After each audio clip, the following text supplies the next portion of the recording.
older residents have no problem getting up at 5:30 in the morning to work in the fields. 5. Icaria, Greece. One of every 3 inhabitants of this island near the coast of Turkey is over 90 years old, compared to less than 1% of the population of the United States, a fact that has earned it the nickname the Island of Long Life. The local secret seems to be a lifestyle that dates back to 500 BC. In the following chapters, we will examine several factors that seem to be the keys to longevity and are found across the blue zones, paying special attention to Okinawa and its so-called village of longevity. First, however, it is worth pointing out that 3 of these regions are islands, where resources can be scarce and communities have to help one another. For many, helping others might be an Ikigai strong enough to keep them alive. According to scientists who have studied the 5 blue zones, the keys to longevity are diet, exercise, finding a purpose in life, an Ikigai, and forming strong social ties, that is, having a broad circle of friends and good family relations.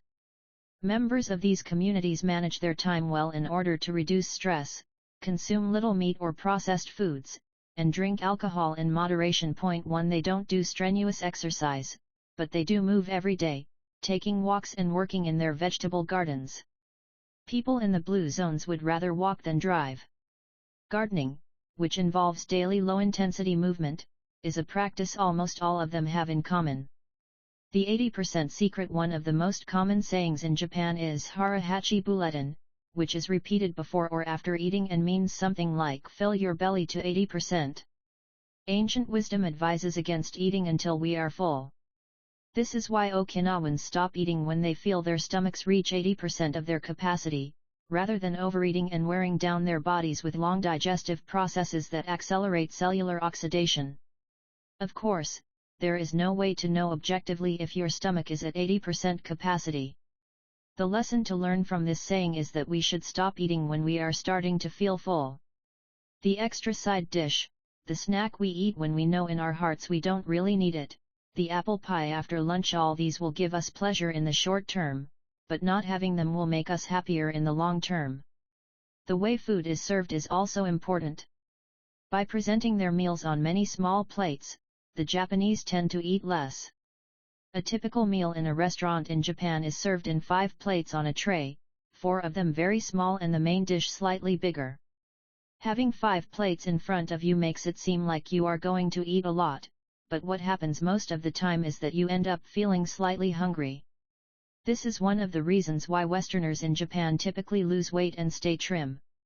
Recent studies by nutritionists reveal that Okinawans consume a daily average of 1,800 to 1,900 calories, compared to 2,200 to 3,300 in the United States, and have a body mass index between 18 and 22, compared to 26 or 27 in the United States. The Okinawan diet is rich in tofu, sweet potatoes, fish, 3 times per week, and vegetables, roughly 11 ounces per day. In the chapter dedicated to nutrition we will see which healthy, antioxidant-rich foods are included in this 80%. Moai, connected for life. It is customary in Okinawa to form close bonds within local communities.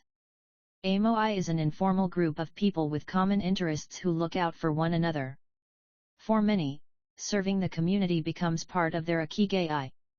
The moai has its origins in hard times, when farmers would get together to share best practices and help one another cope with meager harvests. Members of a moai make a set monthly contribution to the group.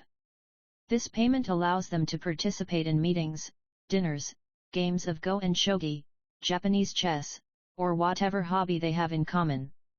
The funds collected by the group are used for activities, but if there is money left over, one member, decided on a rotating basis, receives a set amount from the surplus. In this way, being part of a moai helps maintain emotional and financial stability. If a member of a moai is in financial trouble, he or she can get an advance from the group's savings. While the details of each moai's accounting practices vary according to the group and its economic means, the feeling of belonging and support gives the individual a sense of security and helps increase life expectancy. Following this brief introduction to the topics covered in this book, we look at a few causes of premature aging in modern life, and then explore different factors related to Ikigai.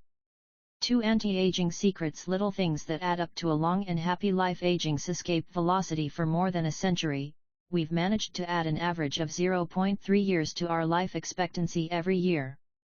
But what would happen if we had the technology to add a year of life expectancy every year?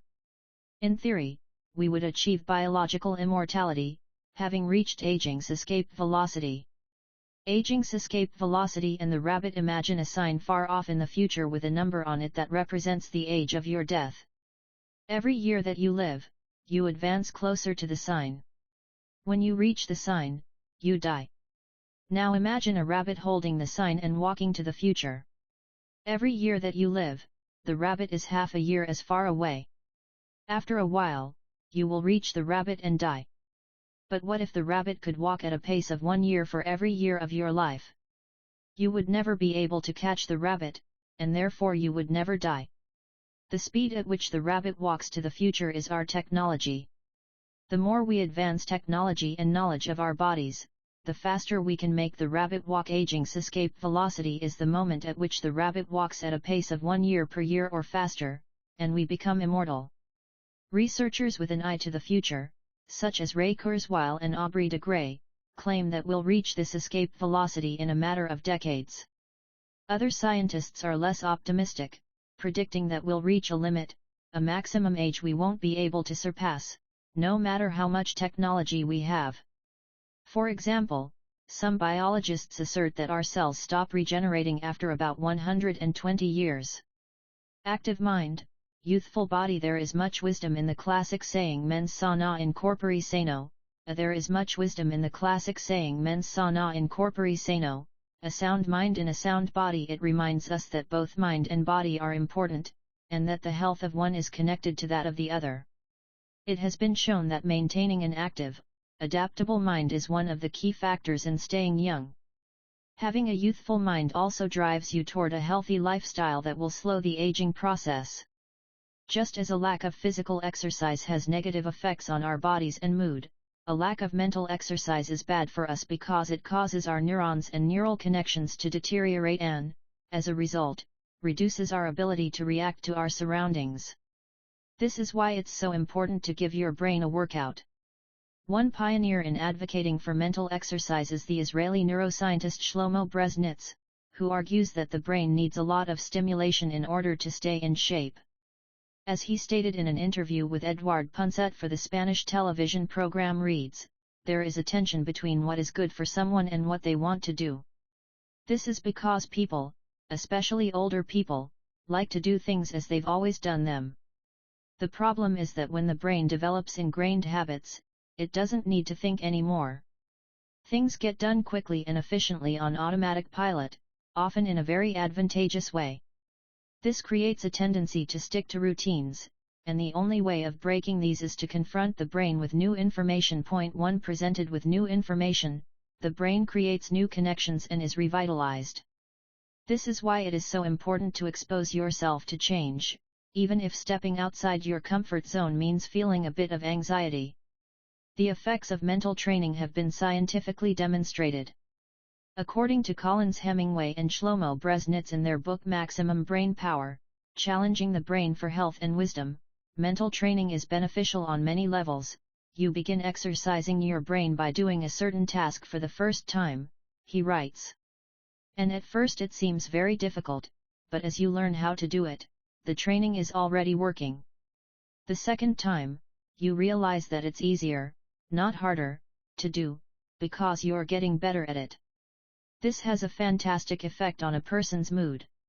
In and of itself, it is a transformation that affects not only the results obtained, but also his or her self-image. This description of a mental workout might sound a bit formal, but simply interacting with others, playing a game, for example, offers new stimuli and helps prevent the depression that can come with solitude. Our neurons start to age while we are still in our 20s. This processes our neurons start to age while we are still in our 20s. This process is slowed, however, by intellectual activity, curiosity, and a desire to learn. Dealing with new situations, Learning something new every day, playing games, and interacting with other people seem to be essential anti-aging strategies for the mind.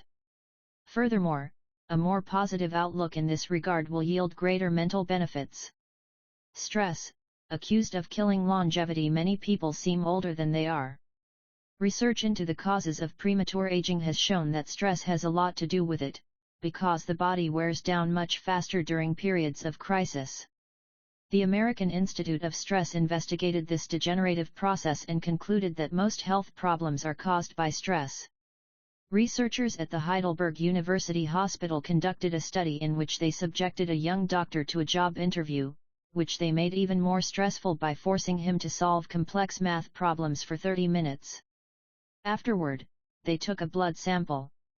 What they discovered was that his antibodies had reacted to stress the same way they react to pathogens, activating the proteins that trigger an immune response. The problem is that this response not only neutralizes harmful agents, it also damages healthy cells, leading them to age prematurely. The University of California conducted a similar study, taking data and samples from 39 women who had high levels of stress due to the illness of one of their children and comparing them to samples from women with healthy children and low levels of stress. They found that stress promotes cellular aging by weakening cell structures known as telomeres, which affects cellular regeneration and how our cells age. As the study revealed, the greater the stress, the greater the degenerative effect on cells. How does stress work? These days, people live at a frantic pace and in a nearly constant state of competition. At this fever pitch, stress is a natural response to the information being received by the body as potentially dangerous or problematic. Theoretically, this is a useful reaction, as it helps us survive in hostile surroundings. Over the course of our evolution, we have used this response to surroundings. Over the course of our evolution, we have used this response to deal with difficult situations and to flee from predators. The alarm that goes off in our head makes our neurons activate the pituitary gland, which produces hormones that release corticotropin, which in turn circulates through the body via the sympathetic nervous system. The adrenal gland is then triggered to release adrenaline and cortisol. Adrenaline raises our respiratory rate and pulse and prepares our muscles for action, getting the body ready to react to perceived danger, while cortisol increases the release of dopamine and blood glucose, which is what gets us charged up and allows us to face challenges. Cave dwellers. Modern humans were relaxed most of the time, work most of the time, and are alert to any and all threats. Felt stress only in very specific situations. Are online or waiting for notifications from their cell phones 24 hours a day. The threats were real.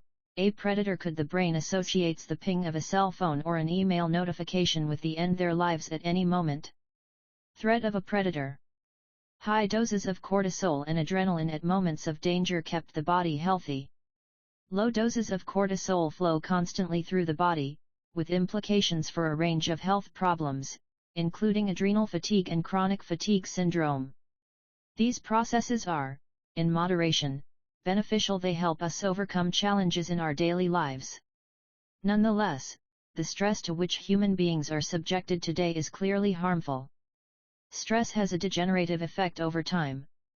A sustained state of emergency affects the neurons associated with memory, as well as inhibiting the release of certain hormones, the absence of which can cause depression. Its secondary effects include irritability, insomnia, anxiety, and high blood pressure. As such, though challenges are good for keeping mind and body active, we should adjust our high-stress lifestyles in order to avoid the premature aging of our bodies. Be mindful about reducing stress whether or not the threats we perceive are real. Stress is an easily identifiable condition that not only causes anxiety but is also highly psychosomatic, affecting everything from our digestive system to our skin. This is why prevention is so important in avoiding the toll that stress takes on us and why many experts recommend practicing mindfulness. The central premise of this stress reduction method is focusing on the self, noticing our responses, even if they are conditioned by habit, in order to be fully conscious of them. In this way, we connect with the here and now and limit thoughts that tend to spiral out of control. We have to learn to turn off the autopilot that's steering us in an endless loop. We all know people who snack while talking on the phone or watching the news. You ask them if the omelette they just ate had onion in it, and they can't tell you, says Roberto Alcibar, who abandoned his fast-paced life to become a certified instructor of mindfulness after an illness threw him into a period of acute stress. One way to reach a state of mindfulness is through meditation, which helps filter the information that reaches us from the outside world. It can also be achieved through breathing exercises, yoga, and body scans. Achieving mindfulness involves a gradual process of training, but with a bit of practice we can learn to focus our mind completely, which reduces stress and helps us live longer. A little stress is good for you while sustained. Intense stress is a known enemy of longevity in both mental and physical health. Low levels of stress have been shown to be beneficial. After observing a group of test subjects for more than 20 years, Dr. Howard S. Friedman, a psychology professor at the University of California, Riverside, discovered that people who maintained a low level of stress, who faced challenges and put their heart and soul into their work in order to succeed, lived longer than those who chose a more relaxed lifestyle and retired earlier. From this, he concluded that a small dose of stress is a positive thing, as those who live with low levels of stress tend to develop healthier habits, smoke less, and drink less alcohol. Point 2. Given this, it is not surprising that many of the supercentenarians, people who live to be 110 or more, whom we'll meet in this book, talk about having lived intense lives and working well into old age. A lot of sitting will age you in the Western world in particular. The rise in sedentary behavior has led to numerous diseases such as hypertension and obesity, which in turn affect longevity. Spending too much time seated at work or at home not only reduces muscular and respiratory fitness but also increases appetite and curbs the desire to participate in activities. Being sedentary can lead to hypertension, imbalanced eating, cardiovascular disease, osteoporosis, and even certain kinds of cancer. Recent studies have shown a connection between a lack of physical activity and the progressive distortion of telomeres in the immune system, which ages those cells and, in turn, the organism as a whole. This is a problem at all life stages, not only among adults. Sedentary children suffer from high rates of obesity and all its associated health issues and risks, which is why it's so important to develop a healthy and active lifestyle at an early age. It's easy to be less sedentary, it just takes a bit of effort and a few changes to your routine. We can access a more active lifestyle that makes us feel better inside and out. We just have to add a few ingredients to our everyday habits, walk to work, or just go on a walk for at least 20 minutes each day. Use your feet instead of an elevator or escalator. This is good for your posture, your muscles, and your respiratory system, among other things. Participate in social or leisure activities so that you don't spend too much time in front of the television. Replace your junk food with fruit and you'll have less of an urge to snack, and more nutrients in your system. Get the right amount of sleep. 7 to 9 hours is good, but any more than that makes us lethargic. Play with children or pets, or join a sports team. This not only strengthens the body but also stimulates the mind and boosts self-esteem. Be conscious of your daily routine in order to detect harmful habits and replace them with more positive ones. By making these small changes, we can begin to renew our bodies and minds and increase our life expectancy. A model's best kept secret. A model's best kept secret. Though we age both externally and internally, both physically and mentally, one of the things that tell us the most about people's age is their skin, which takes on different textures and colors according to processes going on beneath the surface. Most of those who make their living as models claim to sleep between 9 and 10 hours the night before a fashion show. This gives their skin a taut, wrinkle-free appearance and a healthy, radiant glow. Science has shown that sleep is a key anti-aging tool, because when we sleep we generate melatonin, a hormone that occurs naturally in our bodies. The pineal gland produces it from the neurotransmitter serotonin according to our diurnal and nocturnal rhythms, and it plays a role in our sleep and waking cycles. A powerful antioxidant, melatonin helps us live longer, and also offers the following benefits: it strengthens the immune system. It contains an element that protects against cancer. It promotes the natural production of insulin. It slows the onset of Alzheimer's disease. It helps prevent osteoporosis and fight heart disease. For all these reasons, melatonin is a great ally in preserving youth. It should be noted, however, that melatonin production decreases after age 30. We can compensate for this by eating a balanced diet and getting more calcium, soaking up a moderate amount of sun each day, getting enough sleep, avoiding stress, alcohol, tobacco, and caffeine, all of which make it harder to get a good night's rest, depriving us of the melatonin we need. Experts are trying to determine whether artificially stimulating production of melatonin might help slow the aging process, which would confirm the theory that we already carry the secret to longevity within us. Anti-aging attitudes. The mind has tremendous power over the body and how quickly it ages. Most doctors agree that the secret to keeping the body young is keeping the mind active, a key element of Ikigai and in not caving in when we face difficulties throughout our lives. One study, conducted at Yeshiva University, found that the people who live the longest have two dispositional traits in common: a positive attitude and a high degree of emotional awareness. In other words, those who face challenges with a positive outlook and are able to manage their emotions are already well on their way toward longevity. A stoic attitude, serenity in the face of a setback, can also help keep you young, as it lowers anxiety and stress levels and stabilizes behavior. This can be seen in the greater life expectancies of certain cultures with unhurried, deliberate lifestyles. Many centenarians and supercentenarians have similar profiles. They have had full lives that were difficult at times, but they knew how to approach these challenges with a positive attitude and not be overwhelmed by the obstacles they faced. Alexander Amish, who in 2014 became the world's oldest living man at age 111, knew he had good genes but understood that other factors contributed, too. The life you live is equally or more important for longevity, he said in an interview with Reuters after being added to Guinness World Records in 2014. An ode to longevity. During our stay in Ojimi, the village that holds the Guinness record for longevity, a woman who was about to turn 100 years old sang the following song for us in a mixture of Japanese and the local dialect: to keep healthy and have a long life, eat just a little of everything with relish, go to bed early, get up early, and then go out for a walk. We live each day with serenity and we enjoy the journey. To keep healthy and have a long life, we get on well with all of our friends. Spring, summer, fall, winter, we happily enjoy all the seasons. The secret is to not get distracted by how old the fingers are.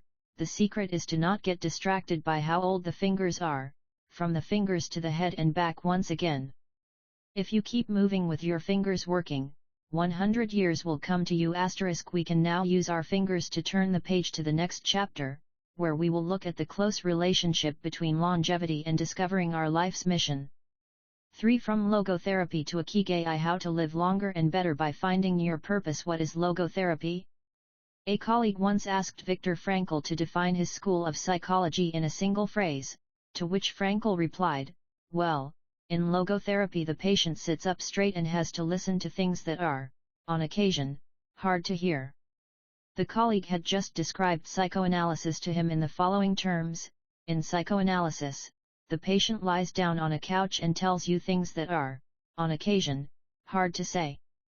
Frankl explains that one of the first questions he would ask his patients was, "Why do you not commit suicide?"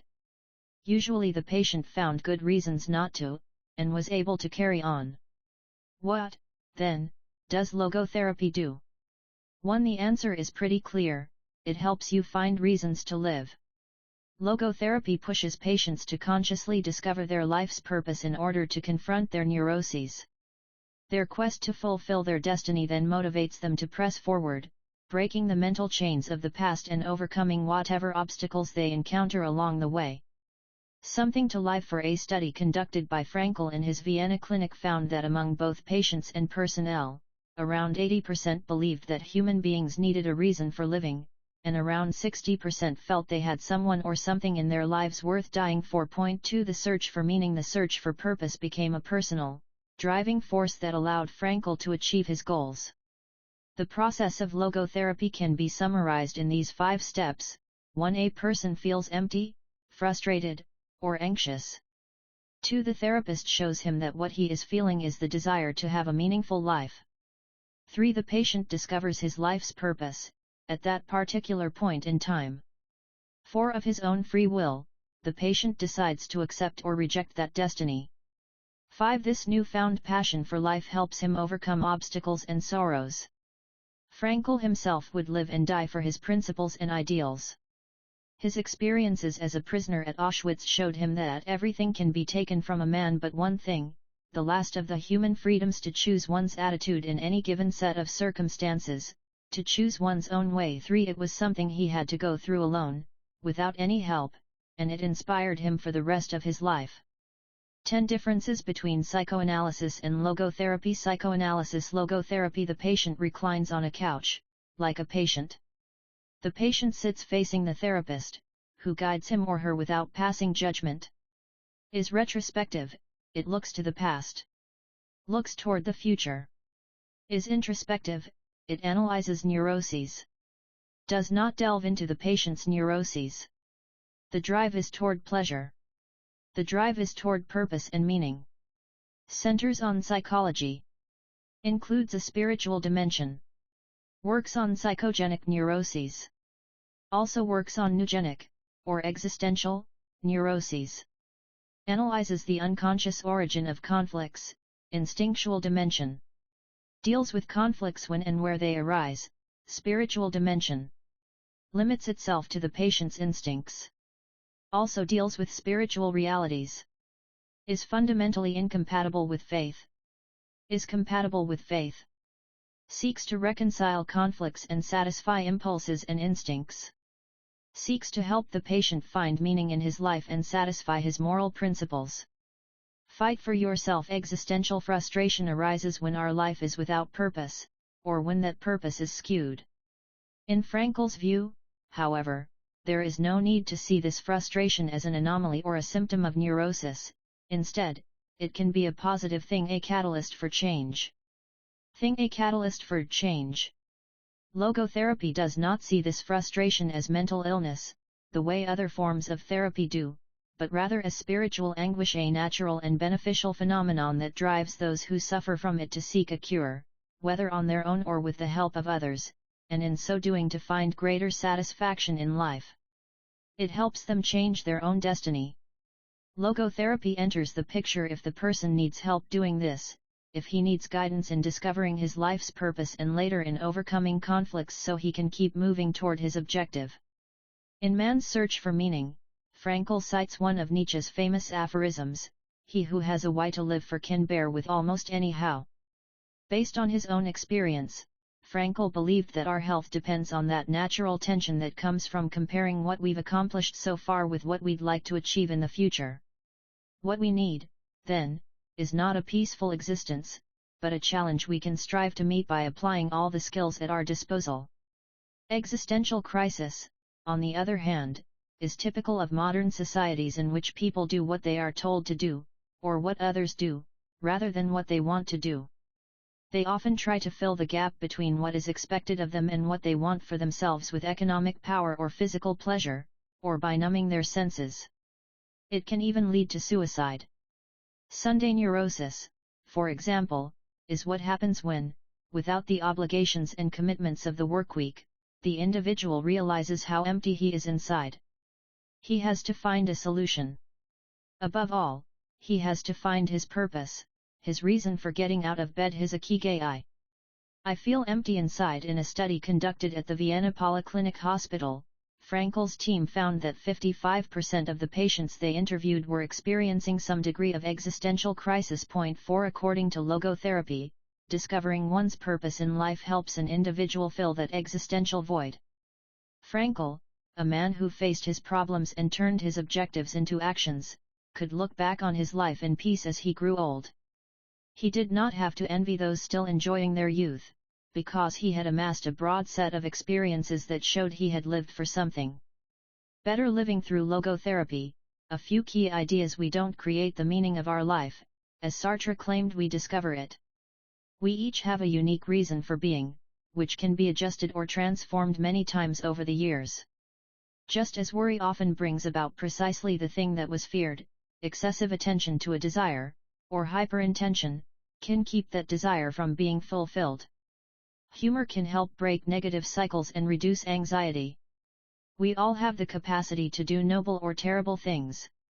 The side of the equation we end up on depends on our decisions, not on the condition in which we find ourselves.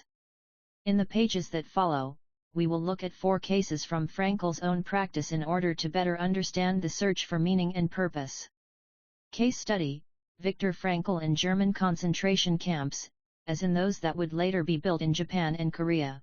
Psychiatrists confirmed that the prisoners with the greatest chance of survival were those who had things they wanted to accomplish outside the camp, those who felt a strong need to get out of there alive.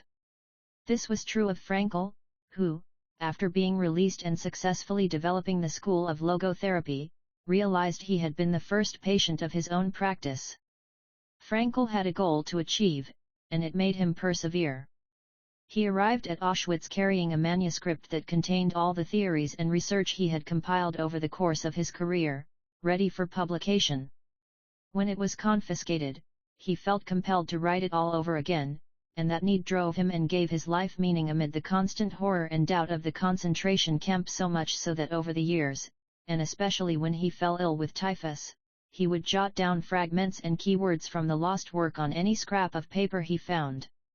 Case study: the American diplomat. An important North American diplomat went to Frankl to pick up where he left off with a course of treatment he had started 5 years earlier in the United States. When Frankl asked him why he'd started therapy in the first place, the diplomat answered that he hated his job and his country's international policies, which he had to follow and enforce.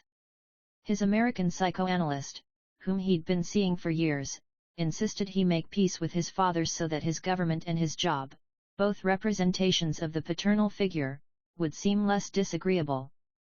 Frankl, however, showed him in just a few sessions that his frustration was due to the fact that he wanted to pursue a different career, and the diplomat concluded his treatment with that idea in mind.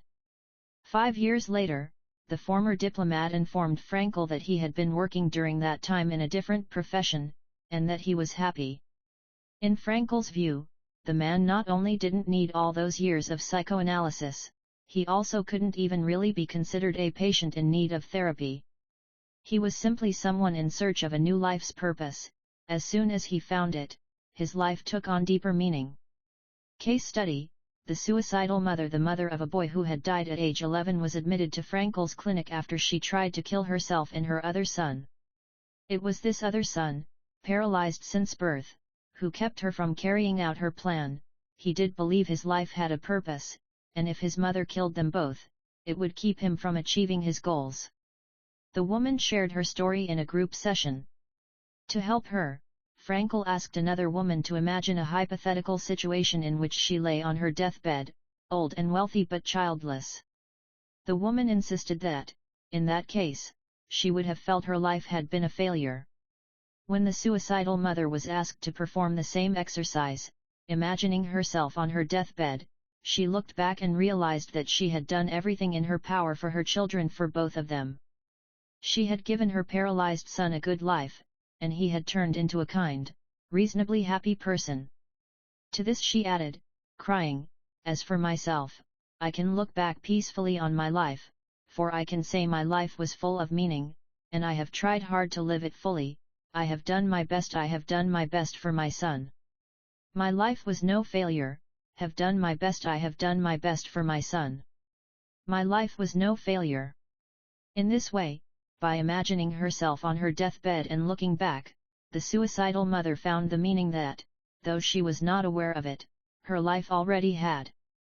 Case study: the grief-stricken doctor. An elderly doctor, unable to overcome the deep depression into which he'd fallen after the death of his wife 2 years earlier, went to Frankl for help.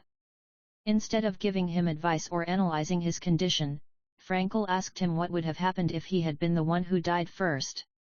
The doctor, horrified, answered that it would have been terrible for his poor wife, that she would have suffered tremendously. To which Frankl responded, "You see, doctor, you have spared her all that suffering, but the price you have to pay for this is to survive, and mourn her. The doctor didn't say another word. He left Frankel's office in peace, after taking the therapist's hand in his own. He was able to tolerate the pain in place of his beloved wife. His life had been given a purpose. Morita therapy in the same decade that logotherapy came into being a few years earlier. In fact, Shoma Morita created his own purpose-centered therapy, in Japan. It proved to be effective in the treatment of neurosis, obsessive-compulsive disorder, and post-traumatic stress.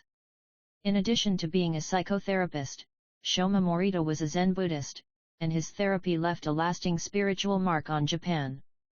Many Western forms of therapy focus on controlling or modifying the patient's emotions. In the West, we tend to believe that what we think influences how we feel, which in turn influences how we act. In contrast, Morita therapy focuses on teaching patients to accept their emotions without trying to control them, since their feelings will change as a result of their actions. In addition to accepting the patient's emotions, Morita therapy seeks to create new emotions on the basis of actions. According to Morita, these emotions are learned through experience and repetition. Morita therapy is not meant to eliminate symptoms, instead it teaches us to accept our desires, anxieties, fears, and worries, and let them go. As Morita writes in his book Morita Therapy and the True Nature of Anxiety-Based Disorders, in Feelings, it is best to be wealthy and generous. Morita explained the idea of letting go of negative feelings with the following fable: a donkey that is tied to a post by a rope will keep walking around the post in an attempt to free itself, only to become more immobilized and attached to the post. The same thing applies to people with obsessive thinking who become more trapped in their own suffering when they try to escape from their fears and discomfort. 5 The basic principles of Morita therapy. 1. Accept your feelings. If we have obsessive thoughts, we should not try to control them or get rid of them. If we do, they become more intense. Regarding human emotions, the Zen master would say, if we try to get rid of one wave with another, we end up with an infinite sea. We don't create our feelings, they simply come to us, and we have to accept them. The trick is welcoming them. Morita likened emotions to the weather: we can't predict or control them, we can only observe them. To this point, he often quoted the Vietnamese monk Thich Nhat Hanh, who would say, "Hello, solitude. How are you today? Come, sit with me, and I will care for you." 6-2. Do what you should be doing. We shouldn't focus on eliminating symptoms, because recovery will come on its own. We should focus instead on the present moment, and if we are suffering, on accepting that suffering. Above all, we should avoid intellectualizing the situation. The therapist's mission is to develop the patient's character so he or she can face any situation, and character is grounded in the things we do. Morita therapy does not offer its patients explanations, but rather allows them to learn from their actions and activities. It doesn't tell you how to meditate, or how to keep a diary the way Western therapies do. It is up to the patient to make discoveries through experience. 3. Discover your life's purpose. We can't control our emotions, but we can take charge of our actions every day. This is why we should have a clear sense of our purpose, and always keep Morita's mantra in mind: what do we need to be doing right now? What action should we be taking? The key to achieving this is having dared to look inside yourself to find your Ikigai. The 4 phases of Morita therapy. Morita's original treatment, which lasts 15 to 21 days, consists of the following stages: 1. Isolation and rest, 5 to 7 days. During the first week of treatment, the patient rests in a room without any external stimuli. No television, books, family, friends, or speaking. All the patient has is his thoughts. He lies down for most of the day and is visited regularly by the therapist, who tries to avoid interacting with him as much as possible. The therapist simply advises the patient to continue observing the rise and fall of his emotions as he lies there. When the patient gets bored and wants to start doing things again, he is ready to move on to the next stage of therapy. 2. Light occupational therapy, 5 to 7 days. In this stage, the patient performs repetitive tasks in silence. One of these is keeping a diary about his thoughts and feelings. The patient goes outside after a week of being shut in, takes walks in nature, and does breathing exercises. He also starts doing simple activities, such as gardening, drawing, or painting. During this stage, the patient is still not allowed to talk to anyone, except the therapist. 3. Occupational therapy, 5 to 7 days. In this stage, the patient performs tasks that require physical movement. Dr. Morita liked to take his patients to the mountains to chop wood. In addition to physical tasks, the patient is also immersed in other activities, such as writing, painting, or making ceramics. The patient can speak with others at this stage, but only about the tasks at hand. 4. The return to social life and the real world. The patient leaves the hospital and is reintroduced to social life, but maintains the practices of meditation and occupational therapy developed during treatment. The idea is to re-enter society as a new person, with a sense of purpose, and without being controlled by social or emotional pressures. Nakan meditation. Morita was a great Zen master of Nakan introspective meditation. Much of his therapy draws on his knowledge and mastery of this school, which centers on 3 questions the individual must ask him or herself. 1. What have I received from person X? 2. What have I given to person X? 3. What problems have I caused person X? Through these reflections, we stop identifying others as the cause of our problems and deepen our own sense of responsibility. As Morita said, if you are angry and want to fight, think about it for 3 days before coming to blows. After 3 days, the intense desire to fight will pass on its own. 7. And now, Ikigai logotherapy and Morita therapy are both grounded in a personal, unique experience that you can access without therapists or spiritual retreats, the mission of finding your Ikigai, your existential fuel. Once you find it, it is only a matter of having the courage and making the effort to stay on the right path. In the following chapters, we'll take a look at the basic tools you'll need to get moving along that path, finding flow in the tasks you've chosen to do, eating in a balanced and mindful way, doing low-intensity exercise, and learning not to give in when difficulties arise. In order to do this, you have to accept that the world, like the people who live in it, is imperfect, but that it is still full of opportunities for growth and achievement. Are you ready to throw yourself into your passion as if it were the most important thing in the world? 4. Find flow in everything you do. How to turn work and free time into spaces for growth. We are what we repeatedly do. Excellence, then, is not an act but a habit. Aristotle. Going with the flow. Imagine you are skiing down one of your favorite slopes. Powdery snow flies up on both sides of you like white sand. Conditions are perfect. You are entirely focused on skiing as well as you can. You know exactly how to move at each moment. There is no future, no past. There is only the present. You feel the snow, your skis, your body, and your consciousness united as a single entity. You are completely immersed in the experience, not thinking about or distracted by anything else. Your ego dissolves, and you become part of what you are doing. This is the kind of experience Bruce Lee described with his famous "Be water, my friend." We've all felt our sense of time vanish when we lose ourselves in an activity we enjoy. We start cooking and before we know it, several hours have passed. We spend an afternoon with a book and forget about the world going by until we notice the sunset and realize we haven't eaten dinner. We go surfing and don't realize how many hours we have spent in the water until the next day, when our muscles ache. The opposite can also happen. When we have to complete a task we don't want to do, every minute feels like a lifetime and we can't stop looking at our watch. As the quip attributed to Einstein goes, put your hand on a hot stove for a minute and it seems like an hour. Sit with a pretty girl for an hour, and it seems like a minute. That is relativity. The funny thing is that someone else might really enjoy the same task, but we want to finish as quickly as possible. What makes us enjoy doing something so much that we forget about whatever worries we might have while we do it? When are we happiest? These questions can help us discover our Ikigai. The power of flow. These questions are also at the heart of psychologist Mihaly Csikszentmihalyi's research into the experience of being completely immersed in what we are doing. Csikszentmihalyi called this state flow, and described it as the pleasure, delight, creativity, and process when we are completely immersed in life. There is no magic recipe for finding happiness, for living according to your Ikigai, but one key ingredient is the ability to reach this state of flow and, through this state, to have an optimal experience.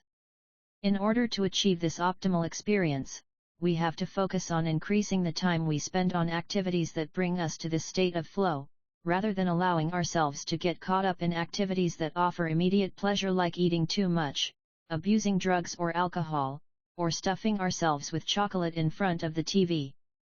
As Csikszentmihalyi asserts in his book Flow, The Psychology of Optimal Experience, flow is the state in which people are so involved in an activity that nothing else seems to matter. The experience itself is so enjoyable that people will do it even at great cost, for the sheer sake of doing it. It is not only creative professionals who require the high doses of concentration that promote flow. Most athletes, chess players, and engineers also spend much of their time on activities that bring them to this state. According to Csikszentmihalyi's research, a chess player feels the same way upon entering a state of flow as a mathematician working on a formula or a surgeon performing an operation. A professor of psychology, Csikszentmihalyi analyzed data from people around the world and discovered that flow is the same among individuals of all ages and cultures. In New York and Okinawa, we all reach a state of flow in the same way. But what happens to our mind when we are in that state? When we flow, we are focused on a concrete task without any distractions. Our mind is in order. The opposite occurs when we try to do something while our mind is on other things. If you often find yourself losing focus while working on something you consider important, there are several strategies you can employ to increase your chances of achieving flow. The 7 conditions for achieving flow according to researcher Owen Schaefer of DePaul University. According to researcher Owen Schaefer of DePaul University, the requirements for achieving flow are: 1. Knowing what to do. 2. Knowing how to do it. 3. Knowing how well you are doing. 4. Knowing where to go, where navigation is involved. 5. Perceiving significant challenges. 6. Perceiving significant skills. 7. Being free from distractions. 1. Strategy 1. Choose a difficult task, but not too difficult. Schaefer's model encourages us to take on tasks that we have a chance of completing but that are slightly outside our comfort zone. Every task, sport, or job has a set of rules, and we need a set of skills to follow them. If the rules for completing a task or achieving a purpose are too basic relative to our skill set, we will likely get bored. Activities that are too easy lead to apathy.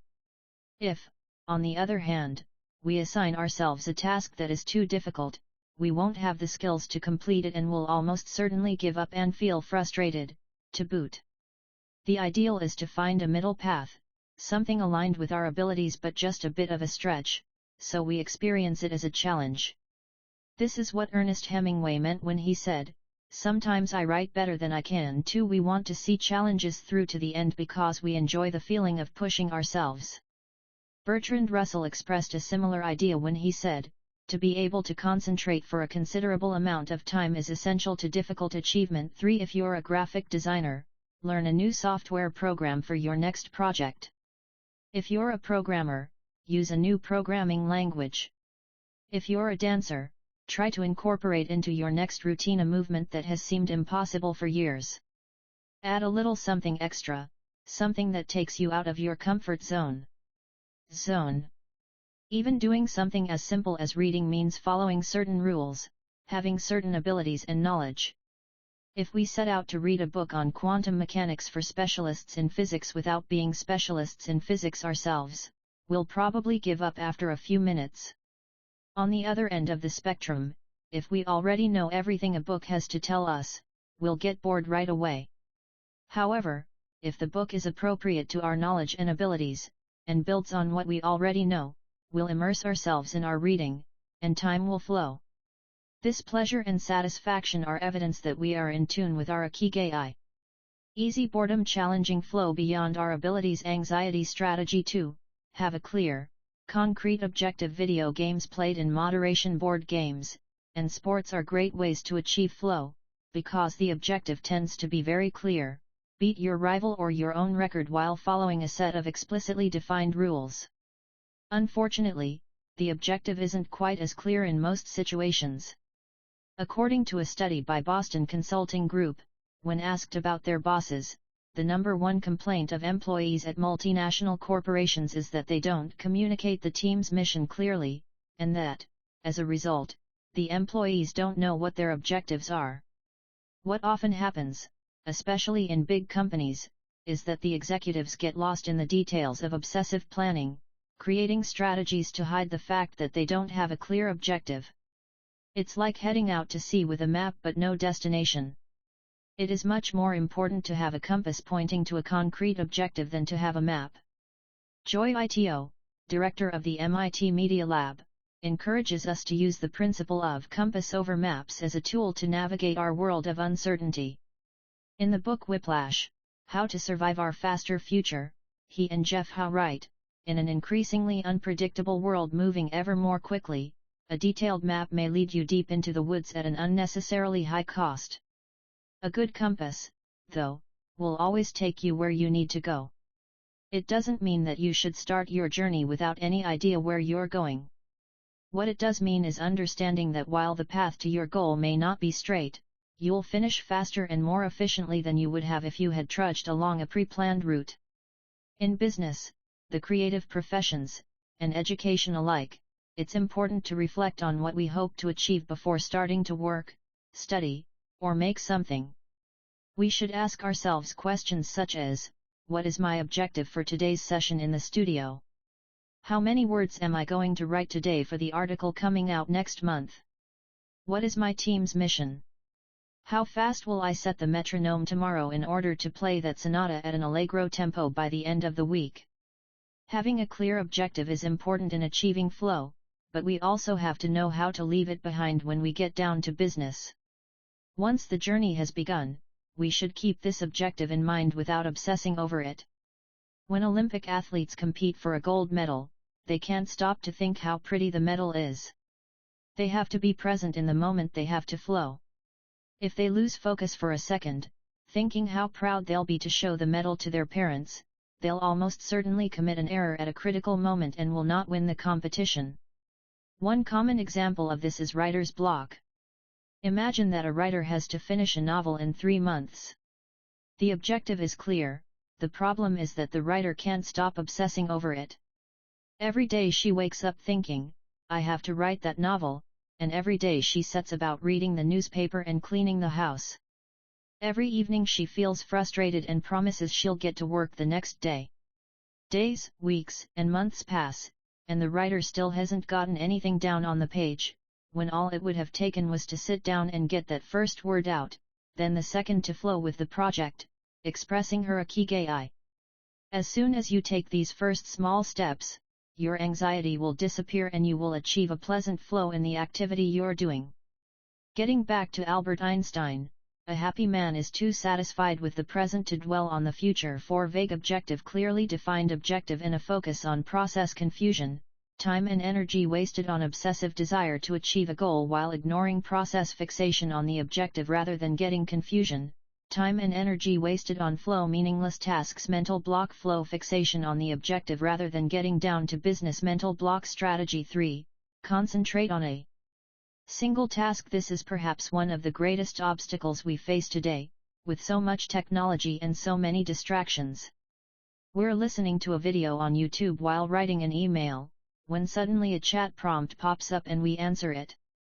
Then our smartphone vibrates in our pocket. Just as soon as we respond to that message, we're back at our computer, logging on to Facebook. Pretty soon 30 minutes have passed, and we've forgotten what the email we were writing was supposed to be about. This also happens sometimes when we put on a movie with dinner and don't realize how delicious the salmon was until we're taking the last bite. We often think that combining tasks will save us time, but scientific evidence shows that it has the opposite effect. Even those who claim to be good at multitasking are not very productive. In fact, they are some of the least productive people. Our brains can take in millions of bits of information but can only actually process a few dozen per second. When we say we're multitasking, what we're really doing is switching back and forth between tasks very quickly. Unfortunately, we're not computers adept at parallel processing. We end up spending all our energy alternating between tasks, instead of focusing on doing one of them well. Concentrating on one thing at a time may be the single most important factor in achieving flow. According to Csikszentmihalyi, in order to focus on a task we need, 1. To be in a distraction-free environment. 2. To have control over what we are doing at every moment. Technology is great, if we're in control of it.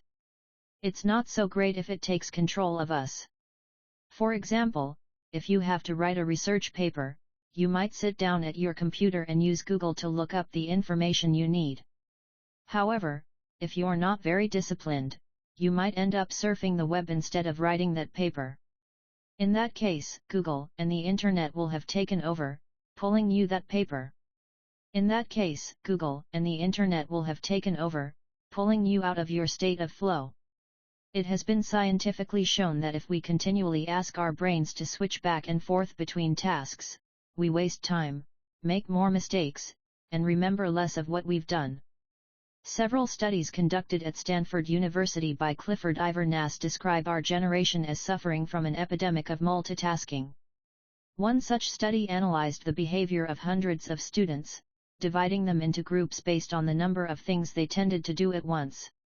The students who were the most addicted to multitasking typically alternated among more than 4 tasks, for example, taking notes while reading a textbook, listening to a podcast, answering messages on their smartphone, and sometimes checking their Twitter timeline. Each group of students was shown a screen with several red and several blue arrows. The objective of the exercise was to count the red arrows. At first, all the students answered correctly right away, without much trouble. As the number of blue arrows increased, the number of red arrows stayed the same, only their position changed. However, the students accustomed to multitasking had serious trouble counting the red arrows in the time allotted, or as quickly as the students who did not habitually multitask, for one very simple reason: they got distracted by the blue arrows. Their brains were trained to pay attention to every stimulus, regardless of its importance, while the brains of the other students were trained to focus on a single task, in this case, counting the red arrows and ignoring the blue ones. 5 Other studies indicate that working on several things at once lowers our productivity by at least 60% and our IQ by more than 10 points. One study funded by the Swedish Council for Working Life and Social Research found that a sample group of more than 4,000 young adults between the ages of 20 and 24 who were addicted to their smartphones got less sleep, felt less connected to their community at school, and were more likely to show signs of depression. 6 Concentrating on a single task makes achieving flow more likely, increases productivity. Multitasking makes achieving flow impossible, decreases productivity by 60%, though it doesn't seem to, increases our power of retention, makes us less likely to make mistakes, makes it harder to remember things, makes us more likely to make mistakes, helps us feel calm and in control of the task. It helps us feel calm and in control of the task. It makes us feel stressed by the sensation that we're losing control, that our hand tasks are controlling us, causes us to become more considerate as we pay full attention to those around us, causes us to hurt those around us through our addiction to stimuli, always checking our phones, always on social media. Increases creativity, reduces creativity. What can we do to avoid falling victim to this flow-impeding epidemic? How can we train our brains to focus on a single task? Here are a few ideas for creating a space and time free of distractions, to increase our chances of reaching a state of flow and thereby getting in touch with our Ikigai. Don't look at any kind of screen for the first hour you're awake and the last hour before you go to sleep. Turn off your phone before you achieve flow. There is nothing more important than the task you have chosen to do during this time. If this seems too extreme, enable the Do Not Disturb function so only the people closest to you can contact you in case of emergency. Designate one day of the week, perhaps a Saturday or Sunday, a day of technological fasting, making exceptions only for e-readers, without Wi-Fi, or MP3 players. Go to a cafe that doesn't have Wi-Fi. Read and respond to email only once or twice per day. Define those times clearly and stick to them. Try the Pomodoro technique, Get yourself a kitchen timer, some are made to look like a pomodoro or tomato, and commit to working on a single task as long as it's running. The Pomodoro technique recommends 25 minutes of work and 5 minutes of rest for each cycle, but you can also do 50 minutes of work and 10 minutes of rest. Find the pace that's best for you. The most important thing is to be disciplined in completing each cycle. Start your work session with a ritual you enjoy and end it with a reward. Train your mind to return to the present when you find yourself getting distracted. Practice mindfulness or another form of meditation, go for a walk or a swim, whatever will help you get centered again. Work in a space where you will not be distracted. If you can't do this at home, go to a library, a cafe, or, if your task involves playing the saxophone, a music studio. If you find that your surroundings continue to distract you, keep looking until you find the right place. Divide each activity into groups of related tasks, and assign each group its own place and time. For example, if you're writing a magazine article, you could do research and take notes at home in the morning, write in the library in the afternoon, and edit on the couch at night. Bundle routine tasks such as sending out invoices, making phone calls, and so on, and do them all at once. Advantages of flow, disadvantages of distraction: a focused mind, a wandering mind living in the present, thinking about the past and the future. We are free from worry, concerns about our daily life and the people around us invade our thoughts. The hours fly by, every minute seems endless. We feel in control, we lose control and fail to complete the task at hand, or other tasks or people keep us from our work. We prepare thoroughly, we act without being prepared. We know what we should be doing at any given moment. We frequently get stuck and don't know how to proceed. Our mind is clear and overcomes all obstacles to the flow of. We are plagued by doubts, concerns, and low self-esteem. Thought it's pleasant, it's boring and exhausting. Our ego fades. We are not the ones controlling the activity or constant self-criticism. Our ego is present and we feel task we're doing. The task is leading us frustrated. Flow in Japan, takumis, engineers, geniuses, and otakus. What do takumis, artisans, engineers, inventors, and otakus, fans of anime and manga, have in common? They all understand the importance of flowing with their Ikigai at all times. One widespread stereotype about people in Japan is that they're exceptionally dedicated and hardworking, even though some Japanese people say they look like they're working harder than they really are. There is no doubt, though, about their ability to be completely absorbed in a task, or about their perseverance when there is a problem to be solved. One of the first words one learns when starting Japanese lessons is ganbaru, which means to persevere or to stay firm by doing one's best. Japanese people often apply themselves to even the most basic tasks with an intensity that borders on obsession. We see this in all kinds of contexts, from the retirees taking meticulous care of their rice fields in the mountains of Nagano to the college students working the weekend shift in convenience stores known as konbinis. If you go to Japan, you'll experience this attention to detail firsthand in almost every transaction. Walk into one of the stores that sell handcrafted objects in Naha, Kanazawa, or Kyoto and you'll also discover that Japan is a treasure trove of traditional craftwork. The people of Japan have a unique talent for creating new technologies while preserving artisanal traditions and techniques. The art of the Takumi Toyota employs artisans who are able to make a certain type of screw by hand. These Takumi, or experts in a particular manual skill, are extremely important to Toyota, and they are hard to replace. Some of them are the only people who know how to perform their exact skill, and it doesn't seem as though a new generation is going to take up the mantle. Turntable needles are another example. They're produced almost exclusively in Japan, where you can find the last remaining people who know how to use the machinery required to make these precision needles, and who are trying to pass on their knowledge to their descendants. We met a Takumi on a visit to Kumano, a small town near Hiroshima. We were there for the day, working on a photo essay for one of the most famous brands of makeup brushes in the West. The billboard welcoming visitors to Kumano shows a mascot holding a large brush. In addition to the brush factories, the town is full of little houses and vegetable gardens. Heading farther in, you can see several Shinto shrines at the base of the mountains that surround the town. We spent hours taking photos in factories full of people in orderly rows, each doing a single task such as painting the handles of the brushes or loading boxes of them onto trucks before we realized we still hadn't seen anyone actually putting bristles into the brush heads. After we asked about this and got the runaround several times, the president of one company agreed to show us how it was done. He led us out of the building and asked us to get into his car.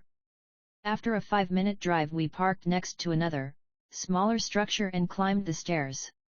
He opened a door and we walked into a small room filled with windows that let in lovely natural light.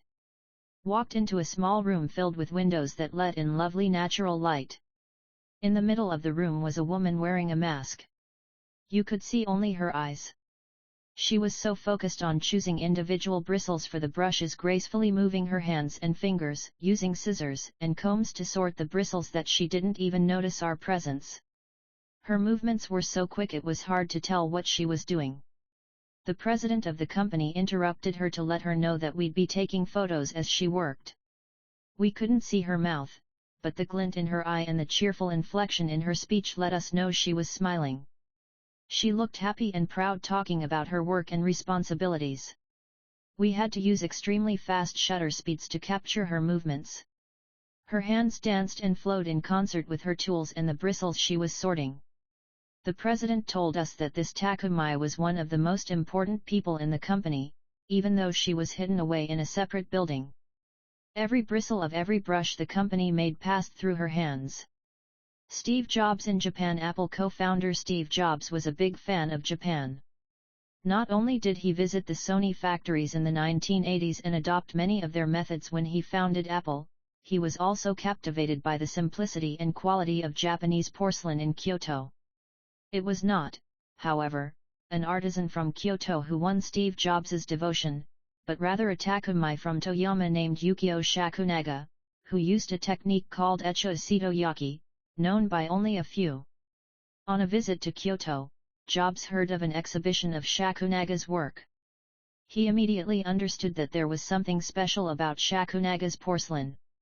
As a matter of fact, he bought several cups, vases, and plates, and went back to the show 3 times that week. Jobs returned to Kyoto several times over the course of his life in search of inspiration, and ended up meeting Shakunaga in person. It is said that Jobs had many questions for him, almost all of them about the fabrication process and the type of porcelain he used.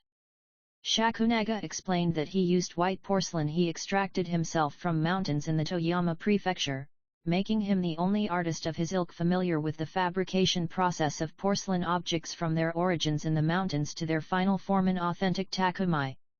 Jobs was so impressed that he considered going to Toyama to see the mountain where Shakunaga got his porcelain, but thought better of it when he heard that it was more than 4 hours by train from Kyoto. In an interview after Jobs' death, Shakunaga said he was very proud that his work had been appreciated by the man who created the iPhone. He added that Jobs' last purchase from him had been a set of 12 teacups. Jobs had asked for something special, a new style.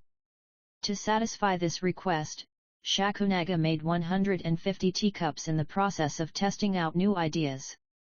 Of these, he chose the 12 best and sent them to the Jobs family. Ever since his first trip to Japan, Jobs was fascinated and inspired by the country's artisans, engineers, especially at Sony, philosophy, especially Zen, and cuisine, especially sushi. 7 Sophisticated simplicity. What do Japanese artisans, engineers, Zen philosophy, and cuisine have in common? Simplicity and attention to detail. It is not a lazy simplicity but a sophisticated one that searches out new frontiers, always taking the object, the body and mind, or the cuisine to the next level, according to one's Ikigai. As Csikszentmihalyi would say, the key is always having a meaningful challenge to overcome in order to maintain flow. The documentary Jiro Dreams of Sushi gives us another example of a Takumi, this time in the kitchen. Its protagonist has been making sushi every day for more than 80 years, and owns a small sushi restaurant near the Ginza subway station in Tokyo. He and his son go every day to the famous Tsukiji fish market and choose the best fish to bring back to the restaurant. In the documentary, we see one of Jiro's apprentices learning to make tamago, a thin, slightly sweet omelette. No matter how hard he tries, he can't get Jiro's approval. He keeps practicing for years until he finally does. Why does the apprentice refuse to give up? Doesn't he get bored cooking eggs every day? No, because making sushi is his Ikigai, too. Both Jiro and his son are culinary artists. They don't get bored when they cook, they achieve a state of flow. They enjoy themselves completely when they are in the kitchen, that is their happiness, their Ikigai. They've learned to take pleasure in their work, to lose their sense of time. Beyond the close relationship between father and son, which helps them keep the challenge going each day, they also work in a quiet, peaceful environment that allows them to concentrate. Even after receiving a 3-star rating from Michelin, they never considered opening other locations or expanding the business. They serve just 10 patrons at a time at the bar of their small restaurant. Jiro's family isn't looking to make money, instead they value good working conditions and creating an environment in which they can flow while making the best sushi in the world. Jiro, like Yukio Shakunaga, begins his work at the source. He goes to the fish market to find the best tuna, Shakunaga goes to the mountains to find the best porcelain. When they get down to work, both become one with the object they are creating. This unity with the object that they reach in a state of flow takes on special meaning in Japan, where, according to Shintoism, forests, trees, and objects have a kami, spirit or god, within them. When someone, whether an artist, an engineer, or a chef, sets out to create something, his or her responsibility is to use nature to give it life while respecting that nature at every moment. During this process, the artisan becomes one with the object and flows with it. An iron worker would say that metal has a life of its own, just as someone making ceramics would say that the clay does. The Japanese are skilled at bringing nature and technology together, not man versus nature, but rather a union of the two. The purity of Ghibli. There are those who say that the Shinto value of being connected with nature is vanishing. One of the harshest critics of this loss is another artist with a clearly defined Ikigai, Hayao Miyazaki, the director of the animated films produced by Studio Ghibli. In nearly all his films we see humans, technology, fantasy, and nature in a state of conflict and, in the end, coming together. One of the most poignant metaphors in his film Spirited Away is an obese spirit covered in trash that represents the pollution of the rivers. In Miyazaki's films, forests have personalities, trees have feelings, and robots befriend birds. Considered a national treasure by the Japanese government, Miyazaki is an artist capable of becoming completely absorbed in his art. He uses a cell phone from the late 1990s, and he makes his entire team draw by hand.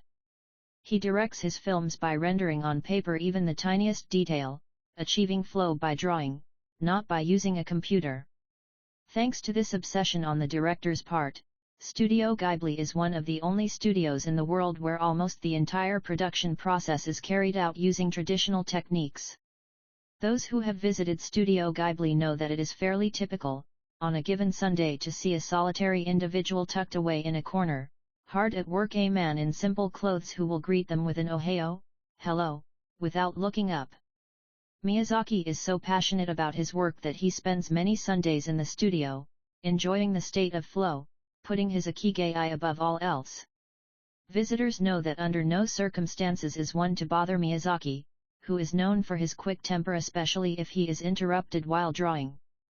In 2013, Miyazaki announced he was going to retire. To commemorate his retirement, the television station NHK made a documentary showing him in his last days at work. He is drawing in nearly every scene of the film.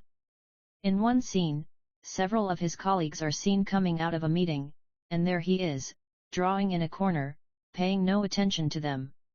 In another scene, he is shown walking to work on December 30th, a national holiday in Japan, and opening the doors of Studio Ghibli so he can spend the day there, drawing alone. Miyazaki can't stop drawing. The day after his retirement, instead of going on vacation or staying at home, he went to Studio Ghibli and sat down to draw. His colleagues put on their best poker faces, not knowing what to say. 1 year later, he announced he wouldn't make any more feature films but that he would keep on drawing until the day he died. Can someone really retire if he is passionate about what he does? The recluses. It is not only the Japanese who have this capacity, there are artists and scientists all over the world with strong, clear ikigais. They do what they love until their dying day. The last thing Einstein wrote before closing his eyes forever was a formula that attempted to unite all the forces of the universe in a single theory. When he died, he was still doing what he loved. If he hadn't been a physicist, he said, he would have been happy as a musician. When he wasn't focused on physics or mathematics, he enjoyed playing the violin. Reaching a state of flow while working on his formulas or playing music, his two ikigais, brought him endless pleasure. Many such artists might seem misanthropic or reclusive, but what they are really doing is protecting the time that brings them happiness, sometimes at the expense of other aspects of their lives. They are outliers who apply the principles of flow to their lives to an extreme. Another example of this kind of artist is the novelist Haruki Murakami. He sees only a close circle of friends, and appears in public in Japan only once every few years.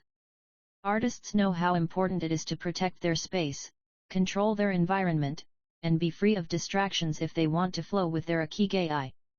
Microflow, enjoying mundane tasks. But what happens when we have to, say, do the laundry, mow the lawn, or attend to paperwork? Is there a way to make these mundane tasks enjoyable? Near the Shinjuku subway station, in one of the neural centers of Tokyo, there is a supermarket that still employs elevator operators. The elevators are fairly standard and could easily be operated by the customers, but the store prefers to provide the service of someone holding the door open for you, pushing the button for your floor, and bowing as you exit. If you ask around, you'll learn that there is one elevator operator who has been doing the same job since 2004. She is always smiling and enthusiastic about her work. How is she able to enjoy such a job? Doesn't she get bored doing something so repetitive?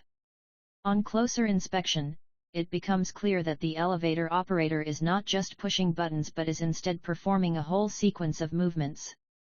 She begins by greeting the customers with a song-like salutation followed by a bow and a welcoming wave of the hand. Then she presses the elevator button with a graceful movement, as though she is a geisha offering a client a cup of tea. Csikszentmihalyi calls this microflow. We've all been bored in a class or at a conference and started doodling to keep ourselves entertained. Or whistled while painting a wall. If we're not truly being challenged, we get bored and add a layer of complexity to amuse ourselves. Our ability to turn routine tasks into moments of microflow, into something we enjoy, is key to our being happy, since we all have to do such tasks. Is key to our being happy, since we all have to do such tasks. Even Bill Gates washes the dishes every night.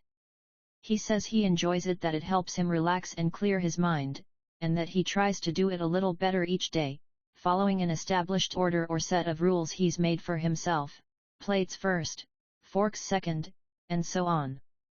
It's one of his daily moments of microflow. Richard Feynman, one of the most important physicists of all time, also took pleasure in routine tasks. W. Daniel Hillis, one of the founders of the supercomputer manufacturer Thinking Machines, hired Feynman to work on the development of a computer that could handle parallel processing when he was already world famous. He says Feynman showed up on his first day of work and said, "Okay, boss, what's my assignment?" They didn't have anything prepared, so they asked him to work on a certain mathematical problem. He immediately realized they were giving him an irrelevant task to keep him busy and said, "That sounds like a bunch of baloney, give me something real to do." So they sent him to a nearby shop to buy office supplies, and he completed his assignment with a smile on his face.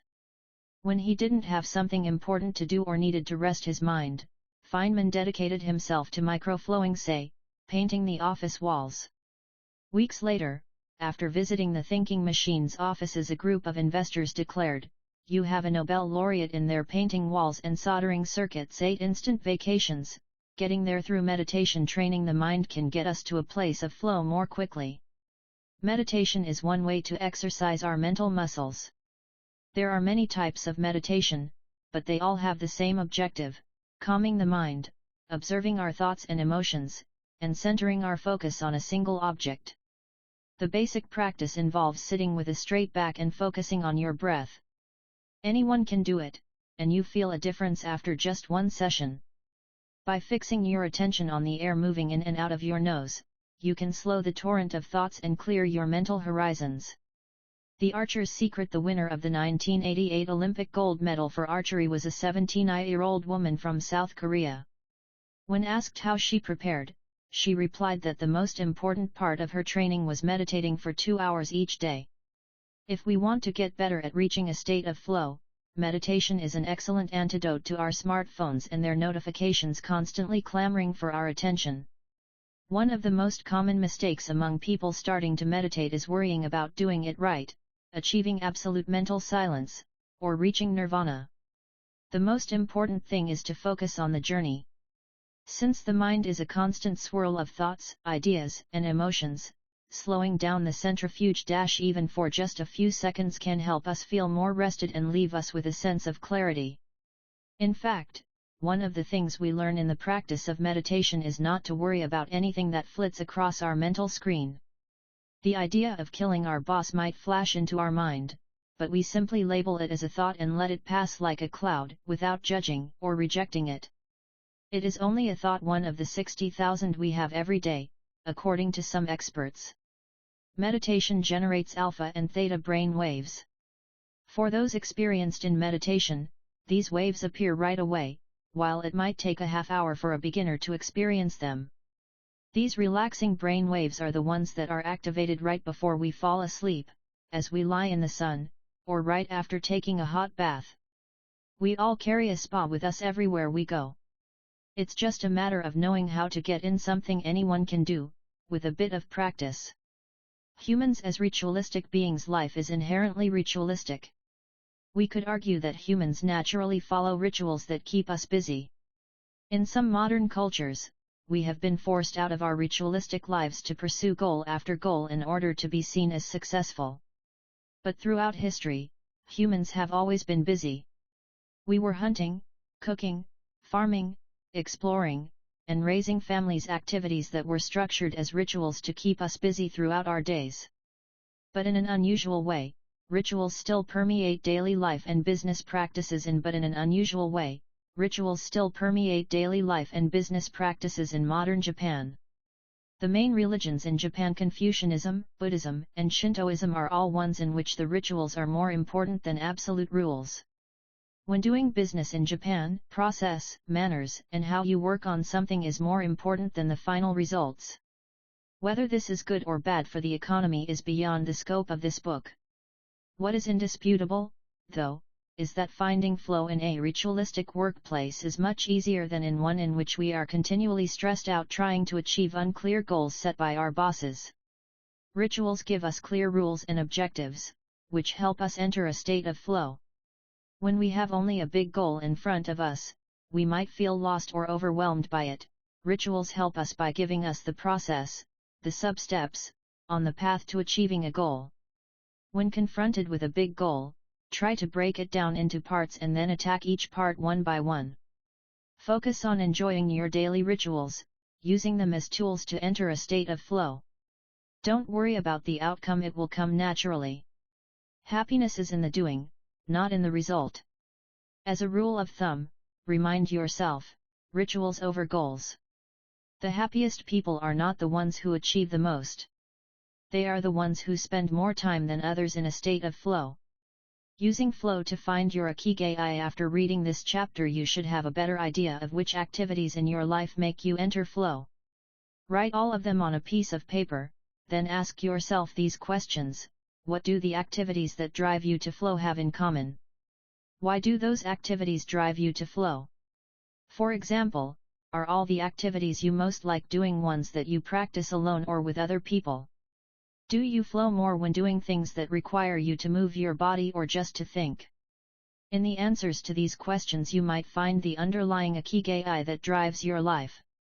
If you don't, then keep searching by going deeper into what you like, by spending more of your time in the activities that make you flow. Also, try new things that are not on the list of what makes you flow but that are similar and that you are curious about. For example, if photography is something that drives you into flow, you could also try painting, you might even like it more. Or if you love snowboarding and have never tried surfing. Flow is mysterious. It is like a muscle, the more you train it, the more you will flow, and the closer you will be to your Ikigai. The Masters of Longevity. Words of wisdom from the longest living people in the world. When we started working on this book, we didn't want to just research the factors that contribute to a long and happy life, we wanted to hear from the true masters of this art. The interviews we conducted in Okinawa merit their own chapter, but in the section that precedes it we have provided an overview of the life philosophies of a few international champions of longevity. We're talking about supercentenarians, people who live to 110 years of age or more. The term was coined in 1970 by Norris McWhorter, editor of the Guinness Book of World Records. Its use became more widespread in the 1990s, after it appeared in William Strauss and Neil Howe's Generations. Today there are an estimated 300 to 450 supercentenarians in the world, although the age of only around 75 of them has been confirmed. They aren't superheroes, but we could see them as such for having spent far more time on this planet than the average life expectancy would predict. Given the rise in life expectancy around the world, the number of supercentenarians might also increase. A healthy and purposeful life could help us join their ranks. Let's take a look at what a few of them have to say. Masao Okawa, 117, eat and sleep, and you'll live a long time. You have to learn to relax. According to the Gerontology Research Group, until April 2015, the oldest living person in the world was Masao Okawa, who passed away in a care facility in Osaka, Japan, after living for 117 years and 27 days. The daughter of a textile merchant, she was born in 1898, when Spain lost its colonies in Cuba and the Philippines, and the United States annexed Hawaii and launched Pepsi Cola. Until she was 110, this woman who lived in 3 different centuries cared for herself unassisted. When specialists asked about her self-care routine, Masao answered simply, eating sushi and sleeping, to which we should add, having a tremendous thirst for life. When they inquired about her secret for longevity, she answered with a smile, I ask myself the same thing. One proof that Japan continues to be a factory of long life. In July of the same year Sakari Mamwa passed away at 112 years and 150 days old. At the time he was the oldest man in the world, though he was younger than 57 women. Maria Capovilla, 116, I've never eaten meat in my life.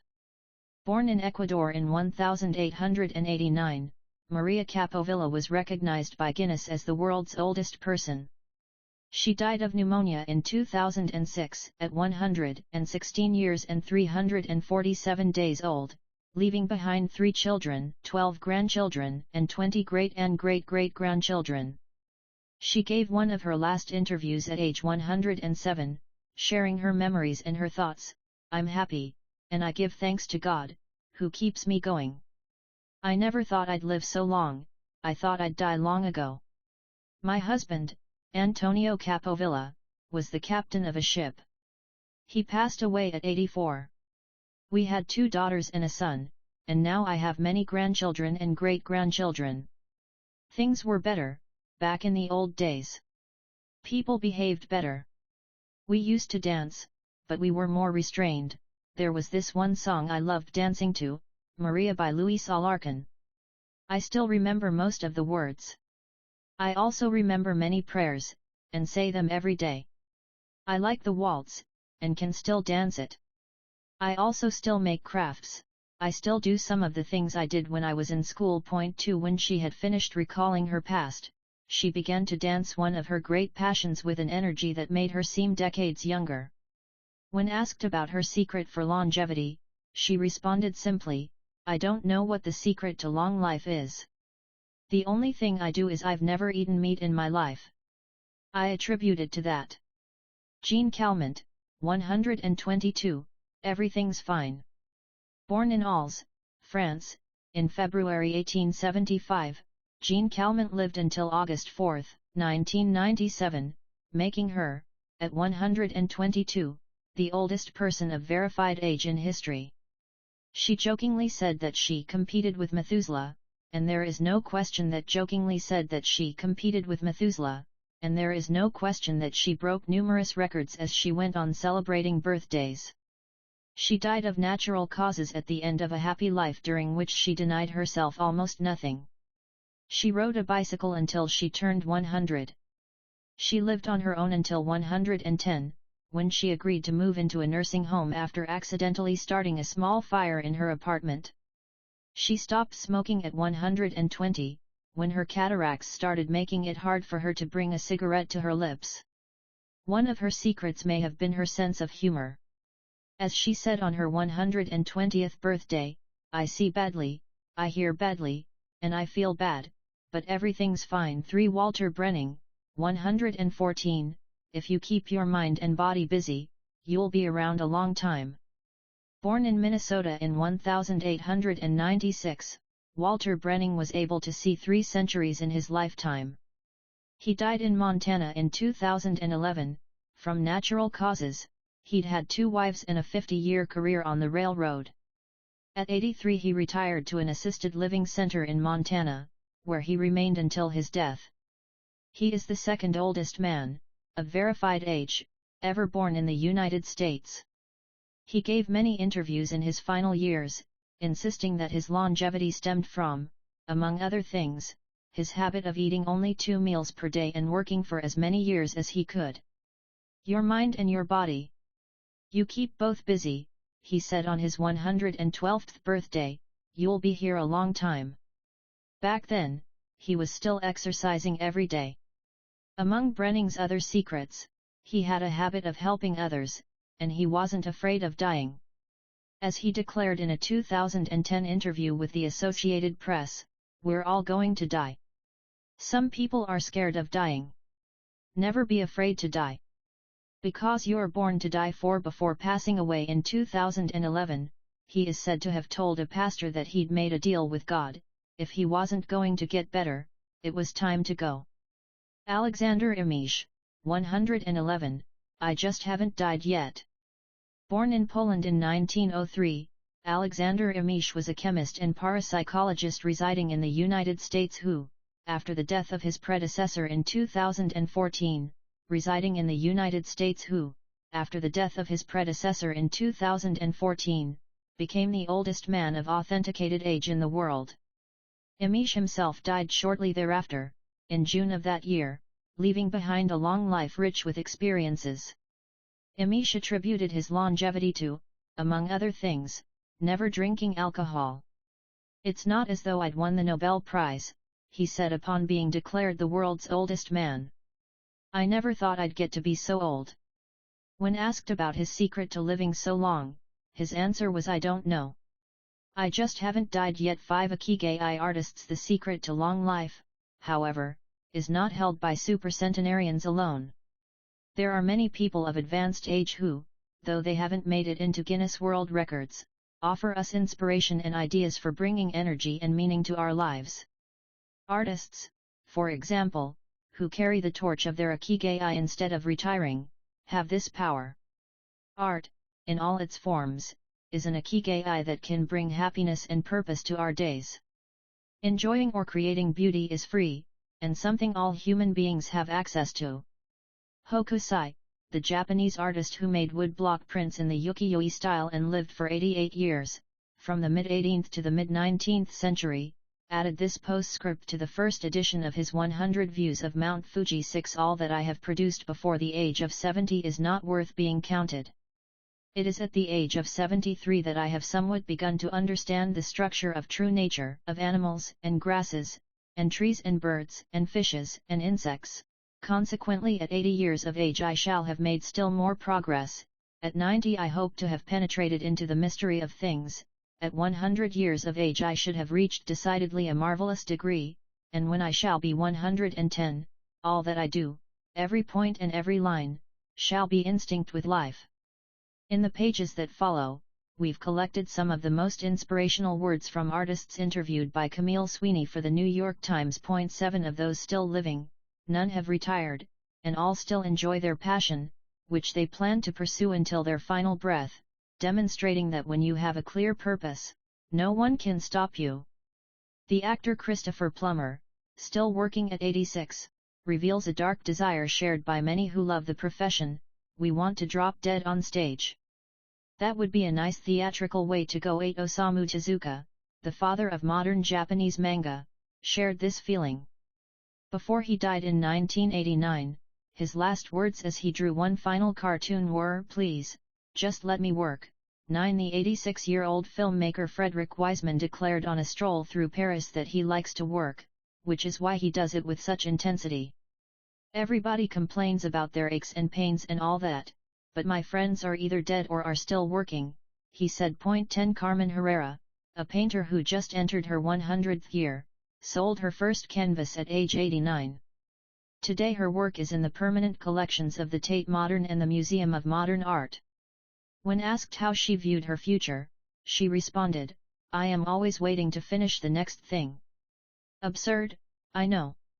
I go day by day. 11 Never stop learning. You may grow old and trembling in your anatomies, you may lie awake at night listening to the disorder of your veins, you may miss your only love, you may see the world about you devastated by evil lunatics, or know your honor trampled in the sewers of baser minds. There is only one thing for it then: to learn. Learn why the world wags and what wags it. That is the only thing which the mind can never exhaust, never alienate, never be tortured by, never fear or distrust, and never dream of regretting." T.H. White, the once and future king for his part, naturalist and author Edward O. Wilson asserted, "I feel I have enough experience to join those who are addressing big questions." About 10 years ago, when I began reading and thinking more broadly about the questions of what are we, where did we come from, and where are we going, I was astonished at how little this was being done. 12 Ellsworth Kelly, an artist who passed away in 2015 at the age of 92, assured us that the idea that we lose our faculties with age is, in part, a myth, because instead we develop a greater clarity and capacity for observation. It's one thing about getting older, you see more. Every day I'm continuing to see new things. That's why there are new paintings. 13 At 86, the architect Frank Gehry reminds us that some buildings can take 7 years from the time you're hired until you're finished. 14 A fact that favors a patient attitude with regard to the passage of time. The man responsible for the Guggenheim Museum Bilbao, however, knows how to live in the here and now. You stay in your time. You don't go backward. I think if you relate to the time you're in, you keep your eyes and ears open, read the paper, see what's going on, stay curious about everything, you will automatically be in your time. 15 Longevity in Japan. Because of its robust civil registry, many of those verified as having lived the longest are found in the United States. However, there are many centenarians living in remote villages in other countries. A peaceful life in the countryside seems pretty common among people who have watched a century pass. Without question, the international superstar of longevity is Japan, which has the highest life expectancy of any country in the world. In addition to a healthy diet, which we will explore in detail, and an integrated healthcare system in which people go to the doctor for regular checkups to prevent disease, longevity in Japan is closely tied to its culture, as we will see later on. The sense of community, and the fact that Japanese people make an effort to stay active until the very end, are key elements of their secret to long life. If you want to stay busy even when there's no need to work, there has to be an Ikigai on your horizon, a purpose that guides you throughout your life and pushes you to make things of beauty and utility for the community and yourself. 6 Lessons from Japan's centenarians, traditions and proverbs for happiness and longevity. To get to Ojimi, we had to fly nearly 3 hours from Tokyo to Naha, the capital of Okinawa. Several months earlier we had contacted the town council of a place known as the Village of Longevity to explain the purpose of our trip and our intention to interview the oldest members of the community. After numerous conversations, we finally got the help we were looking for and were able to rent a house just outside the town. 1 year after starting this project, we found ourselves on the doorstep of some of the longest living people in the world. We realized right away that time seems to have stopped there, as though the entire town were living in an endless here and now. Arriving in Ojimi after 2 hours on the road from Naha, we're finally able to stop worrying about the traffic. To our left are the sea and an empty stretch of beach, to our right, the mountainous jungle of Okinawa's Yanburu forests. Once Route 58 passes Nago, where Orion beer, the pride of Okinawa, is made, it skirts the coast until it reaches Ojimi. Every now and then a few little houses and stores crop up in the narrow stretch of land between the road and the base of the mountain. We pass small clusters of houses scattered here and there as we enter the municipality of Ojimi, but the town doesn't really seem to have a center. Our GPS finally guides us to our destination, the Center for the Support and Promotion of Well-Being, housed in an unattractive cinder block building right off the highway. We go in through the back door, where a man named Tara is waiting for us. Beside him is a petite, cheerful woman who introduces herself as Yuki. 2 other women immediately get up from desks and show us to a conference room. They serve us each a cup of green tea and a fuchsia kiweza, a small citrus fruit that packs a big nutritional punch, as we will see later on. Tara sits down across from us in his formal suit and opens up a large planner and a 3-ring binder. Yuki sits next to him. The binder contains a list of all the town's residents, organized by age and club, or moai. Tara points out that these groups of people who help one another are characteristic of Ojimi. The moai are not organized around any concrete objective, they function more like a family. Tara also tells us that volunteer work, rather than money, drives much of what happens in Ojimi. Everyone offers to pitch in, and the local government takes care of assigning tasks. This way, everyone can be useful and feels like a part of the community. Ojimi is the penultimate town before Cape Hito, the northernmost point of the largest island in the archipelago. From the top of one of Ojimi's mountains, we're able to look down over the whole town. Almost everything is the green of the Yanburu jungle, making us wonder where the nearly 3,200 residents are hiding. We can see a few houses, but they're scattered in little clusters near the sea or in small valleys accessible by side roads. Communal life. We're invited to eat in one of Ojimi's few restaurants, but when we arrive the only 3 tables are already reserved. Don't worry, we'll go to Kirimi instead. It never fills up, says Yuki, walking back to her car. She's still driving at age 88, and takes great pride in that. Her co-pilot is 99, and has also decided to spend the day with us. We have to drive fast to keep up with them on a highway that is sometimes more dirt than asphalt. Finally reaching the other end of the jungle, we can at last sit down to eat. I don't really go to restaurants, Yuki says as we take our seats. Almost everything I eat comes from my vegetable garden, and I buy my fish from Tanaka, who's been my friend forever. The restaurant is right by the sea and seems like something from the planet Tatooine, from Star Wars. The menu boasts in large letters that it serves slow food prepared with organic vegetables grown in the town. But really, Yuki continues, food is the least important thing. She is extroverted, and rather pretty. She likes to talk about her role as the director of several associations run by the local government. Food won't help you live longer, she says, bringing to her lips a bite of the diminutive confection that followed our meal. The secret is smiling and having a good time. There are no bars and only a few restaurants in Ojimi, but those who live there enjoy a rich social life that revolves around community centers. The town is there enjoy a rich social life that revolves around community centers. The town is divided into 17 neighborhoods, and each one has a president and several people in charge of things like culture, festivals, social activities, and longevity. Residents pay close attention to this last category. We're invited to the community center of one of the 17 neighborhoods. It is an old building right next to one of the mountains of the Yanburu jungle, home to Bunagaya, the town's iconic sprites. The Bunagaya spirits of the Yanburu jungle. Bunagaya are magical creatures that inhabit the Yanburu jungle near Ojimi and its surrounding towns. They manifest as children with long red hair, and like to hide in the jungle's gajimaru, banyan, trees and go fishing on the beach. Many of Okinawa's stories and fables are about Bunagaya sprites. They are mischievous, playful, and unpredictable. Locals say that the Bunigai love the mountains, rivers, sea, trees, earth, wind, and animals, and that if you want to befriend them, you have to show respect for nature.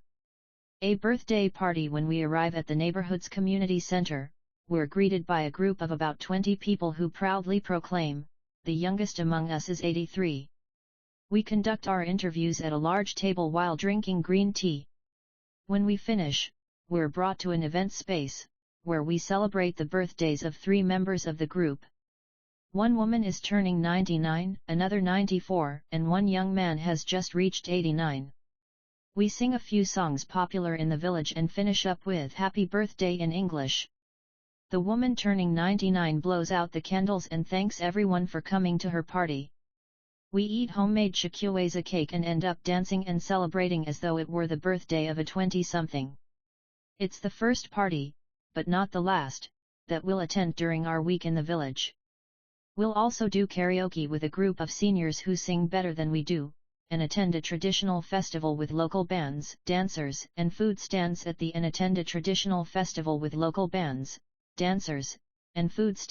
foot of a mountain. Celebrate each day. Together celebrations seem to be an essential part of life in Ojimi. We're invited to watch a game of gate ball, one of the most popular sports among Okinawa's older residents. It involves hitting a ball with a mallet-like stick. It is a low-impact sport that can be played anywhere, and is a good excuse to move around and have fun as a group. The residents hold local competitions, and there is no age limit for participants. We participate in the weekly game and lose to a woman who recently turned 104. Everyone cheers, and the defeated look on our faces elicits laughter. In addition to playing and celebrating as a community, spirituality is also essential to the happiness of the village's residents. The gods of Okinawa. The main religion in Okinawa is known as Ryukyu Shinto. Ryukyu is the original name of the Okinawa archipelago, and Shinto means the path of the gods. Ryukyu Shinto combines elements of Chinese Taoism, Confucianism, Buddhism, and Shintoism with shamanistic and animistic elements. According to this ancient faith, the world is populated by an infinite number of spirits divided into several types: spirits of the home, of the forest, of the trees, and of the mountains. It is important to appease these spirits through rituals and festivals, and by consecrating sacred grounds. Okinawa is full of sacred jungles and forests, where many of the 2 main kinds of temples are found, the Utaki and the Yugenju. We visited an Yugenju, or small, open-air temple adorned with incense and coins, next to a waterfall in Ojimi. The Utaki is a collection of stones where people go to pray and where, supposedly, spirits gather. In Okinawa's religious practice, women are considered spiritually superior to men, whereas the opposite is true of traditional Shintoism in the rest of Japan. Yuta are women chosen as mediums by their communities to make contact with the spirit realm through traditional rites. Ancestor worship is another important feature of spiritual practice in Okinawa, and in Japan in general. The home of each generation's firstborn usually contains a butsudan, or small altar, used to pray for and make offerings to the family's ancestors. Mabi. Every person has an essence, or Mabi. This Mabi is our spirit and the source of our life force. It is immortal and makes us who we are. Sometimes, the Mabi of someone who has died is trapped in the body of a living person. This situation requires a separation ritual to free the Mabi of the deceased. It often happens when a person dies suddenly, especially at a young age, and his or her Mabi does not want to move on to the realm of the dead. A Mabi can also be passed from person to person by physical contact. A grandmother who leaves her granddaughter a ring transfers a part of her Mabi to her. Photographs can also be a medium for passing Mabi among people. The older, the stronger looking back, our days in Ojimi were intense but relaxed, sort of like the lifestyle of the locals, who always seemed to be busy with important tasks but who, upon closer inspection, did everything with a sense of calm. They were always pursuing their Ikigai, but they were never in a rush. Not only did they seem to be happily busy, but we also noticed that they followed the other principles for happiness that Washington Burnap stated 200 years ago. The grand essentials to happiness in this life are something to do, something to love, and something to hope for too. On our last day, we went to buy gifts at a small market at the edge of town. The only things sold there are local vegetables, green tea, and chikweza juice, along with bottles of water from a spring hidden in the Yanbaru forests, bearing labels that read longevity water. We bought ourselves some of this longevity water and drank it in the parking lot, looking out over the sea and hoping that the little bottles that promised a magic elixir would bring us health and long life, and would help us find our own Ikigai. Then we took a photo with a statue of a Bunagaya, and walked up to it one last time to read the inscription, a declaration from the town where people live longest at 80. I am still a child. When I come to see you at 90, send me away to wait until I'm 100. The older, the stronger, let us not depend too much on our children as we age. If you seek long life and health, you are welcome in our village, where you will be blessed by nature, and together we will discover the secret to longevity. April 23, 1993. Ojimi Federation of Senior Citizen Clubs. The interviews. Over the course of a week we conducted a total of 100 interviews, asking the eldest members of the community about their life philosophy, their Ikigai, and the secrets to longevity. We filmed these conversations with 2 cameras for use in a little documentary, and chose a few especially meaningful and inspiring statements to include in this section of the book. 1. Don't worry. The secret to a long life is not to worry. And to keep your heart young. Don't let it grow old. Open your heart to people with a nice smile on your face. If you smile and open your heart, your grandchildren and everyone else will want to see you. The best way to avoid anxiety is to go out in the street and say hello to people. I do it every day. I go out there and say, hello, and see you later. Then I go home and care for my vegetable garden. In the afternoon, I spend time with friends. Here, everyone gets along. We try not to cause problems. Spending time together and having fun is the only thing that matters. 2. Cultivate good habits. 2. Cultivate good habits. I feel joy every morning waking up at 6 and opening the curtains to look out at my garden, where I grow my own vegetables. I go right outside to check on my tomatoes, my mandarin oranges. I love the sight of them. It relaxes me. After an hour in the garden I go back inside and make breakfast. I plant my own vegetables and cook them myself. That's my Ikigai. The key to staying sharp in old age is in your fingers. From your fingers to your brain, and back again. If you keep your fingers busy, you'll live to see 100. I get up at 4 every day. I set my alarm for that time, have a cup of coffee, and do a little exercise, lifting my arms. That gives me energy for the rest of the day. I eat a bit of everything. I think that's the secret. I like variety in what I eat. I think it tastes better. Working. If you don't work, your body breaks down. When I wake up, I go to the Butsudan and light incense. You have to keep your ancestors in mind. It's the first thing I do every morning. I wake up every day at the same time, early, and spend the morning in my vegetable garden. I go dancing with my friends once a week. I do exercise every day, and every morning I go for a little walk. I never forget to do my Tai-So exercises when I get up. Eating vegetables, it helps you live longer. To live a long time you need to do 3 things: exercise to stay healthy, eat well, and spend time with people. 3. Nurture your friendships every day. Getting together with my friends is my most important Ikigai. We all get together here and talk. It's very important. I always know I'll see them all here tomorrow, and that's one of my favorite things in life. My main hobby is getting together with friends and neighbors. Talking each day with the people you love, that's the secret to a long life. I say, hello, and see you later, to the children on their way to school, and wave at everyone who goes by me in their car. Drive safely. I say. Between 7:20 a.m. and 8:15 a.m., I'm outside on my feet the whole time, saying hello to people. Once everyone's gone, I go back inside. Chatting and drinking tea with my neighbors. That's the best thing in life. And singing together. I wake up at 5 every morning, leave the house, and walk to the sea. Then I go to a friend's house and we have tea together. That's the secret to long life, getting together with people, and going from place to place. For a live and unhurried life, my secret to a long life is always saying to myself, slow down, and relax. You live much longer if you are not in a hurry. I make things with wicker.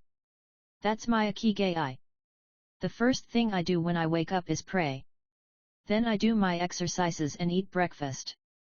At 7 I calmly start working on my wicker. When I get tired at 5, I go visit my friends. Doing many different things every day. Always staying busy, but doing one thing at a time, without getting overwhelmed. The secret to long life is going to bed early, waking up early, and going for a walk, living peacefully and enjoying the little things. Getting along with your friends. Spring, summer, fall, winter, enjoying each season, happily. 5. Be optimistic every day. I say to myself, today will be full of health and energy. Live it to the fullest. I'm 98, but consider myself young. I still have so much to do. Laugh. Laughter is the most important thing. I laugh wherever I go. I'm going to live to be 100. Of course I am. It's a huge motivation for me. Dancing and singing with your grandchildren is the best thing in life. I feel very fortunate to have been born here. I give thanks for it every day. The most important thing in Ojimi, in life, is to keep smiling.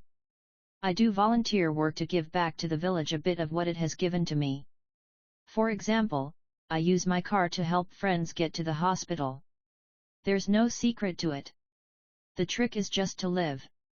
Keys to the Ojimi lifestyle. 100% of the people we interviewed keep a vegetable garden, and most of them also have fields of tea, mangoes, shakuweza, and so on. All belong to some form of neighborhood association, where they feel cared for as though by family. They celebrate all the time, even little things. Music, song, and dance are essential parts of daily life. They have an important purpose in life, or several. They have an Ikigai, but they don't take it too seriously. They are relaxed and enjoy all that they do. They are very proud of their traditions and local culture. They are passionate about everything they do, however insignificant it might seem. Locals have a strong sense of humor, recognizing the connection between people. They help each other with everything from work in the fields, harvesting sugarcane or planting rice, to building houses and municipal projects. Our friend Miyagi, who ate dinner with us on our last night in town, told us that he was building a new home with the help of all his friends, and that we could stay there the next time we were in Ojimi. They are always busy, but they occupy themselves with tasks that allow them to relax. We didn't see a single old grandpa sitting on a bench doing nothing. They're always coming and going to sing karaoke, visit with neighbors, or play a game of gate ball. 7. The Ikigai diet. What the world's longest living people eat and drink. According to the World Health Organization, Japan has the highest life expectancy in the world, 85 years for men and 87.3 years for women. Moreover, it has the highest ratio of centenarians in the world, more than 520 for every million people, as of September 2016. Source: World Health Organization, 1966, Japanese Ministry of Health, Labor, and Welfare, 2004, U.S. Department of Health and Human Services/CDC, 2005. The above graphic, which compares life expectancy in Japan, its province Okinawa, Sweden, and the United States, shows that, while life expectancy in Japan is high overall, Okinawa exceeds the national average. Okinawa is one of the areas in Japan that were most affected by World War II. As a result not only of conflicts on the battlefield but also of hunger and a lack of resources once the war ended, the average life expectancy was not very high during the 1940s and 1950s. As Okinawans recovered from the destruction, however, they came to be some of the country's longest living citizens. What secrets to long life do the Japanese hold? What is it about Okinawa that what secrets to long life do the Japanese hold? What is it about Okinawa that makes it the best of the best in terms of life expectancy? Experts point out that, for one thing, Okinawa is the only province in Japan without trains. Its residents have to walk or cycle when not driving. It is also the only province that has managed to follow the Japanese government's recommendation of eating less than 10 grams of salt per day. Okinawa's miracle diet. The mortality rate from cardiovascular disease in Okinawa is the lowest in Japan, and diet almost certainly has a lot to do with this. It is no coincidence that the Okinawa diet is so often discussed around the world at panels on nutrition. The most concrete and widely cited data on diet in Okinawa come from studies by Makoto Suzuki, a cardiologist at the University of the Ryukyus, who has published more than 700 scientific articles on nutrition and aging in Okinawa since 1970. Bradley J. Wilcox and D. Craig Wilcox joined Makoto Suzuki's research team and published a book considered the Bible on the subject, the Okinawa Program. Point 1. They reached the following conclusions. Locals eat a wide variety of foods, especially vegetables. Variety seems to be key. A study of Okinawa's centenarians showed that they ate 206 different foods, including spices, on a regular basis. They ate an average of 18 different foods each day, a striking contrast to the nutritional poverty of our fast food culture. They eat at least 5 servings of fruits and vegetables every day. At least 7 types of fruits and vegetables are consumed by Okinawans on a daily basis. The easiest way to check if there is enough variety on your table is to make sure you're eating the rainbow. A table featuring red peppers, carrots, spinach, cauliflower, and eggplant, for example, offers great color and variety. Vegetables, potatoes, legumes, and soy products such as tofu are the staples of an Okinawan's diet. More than 30% of their daily calories comes from vegetables. Grains are the foundation of their diet. Japanese people eat white rice every day, sometimes adding noodles. Rice is the primary food in Okinawa, as well. They rarely eat sugar, and if they do, it's cane sugar. We drove through several sugarcane fields every morning on our way to Ojimi, and even drank a glass of cane juice at Nakaijin Castle. Beside the stall selling the juice was a sign describing the anti-carcinogenic benefits of sugarcane. In addition to these basic dietary principles, Okinawans eat fish an average of 3 times per week. Unlike in other parts of Japan, the most frequently consumed meat is pork, though locals eat it only once or twice per week.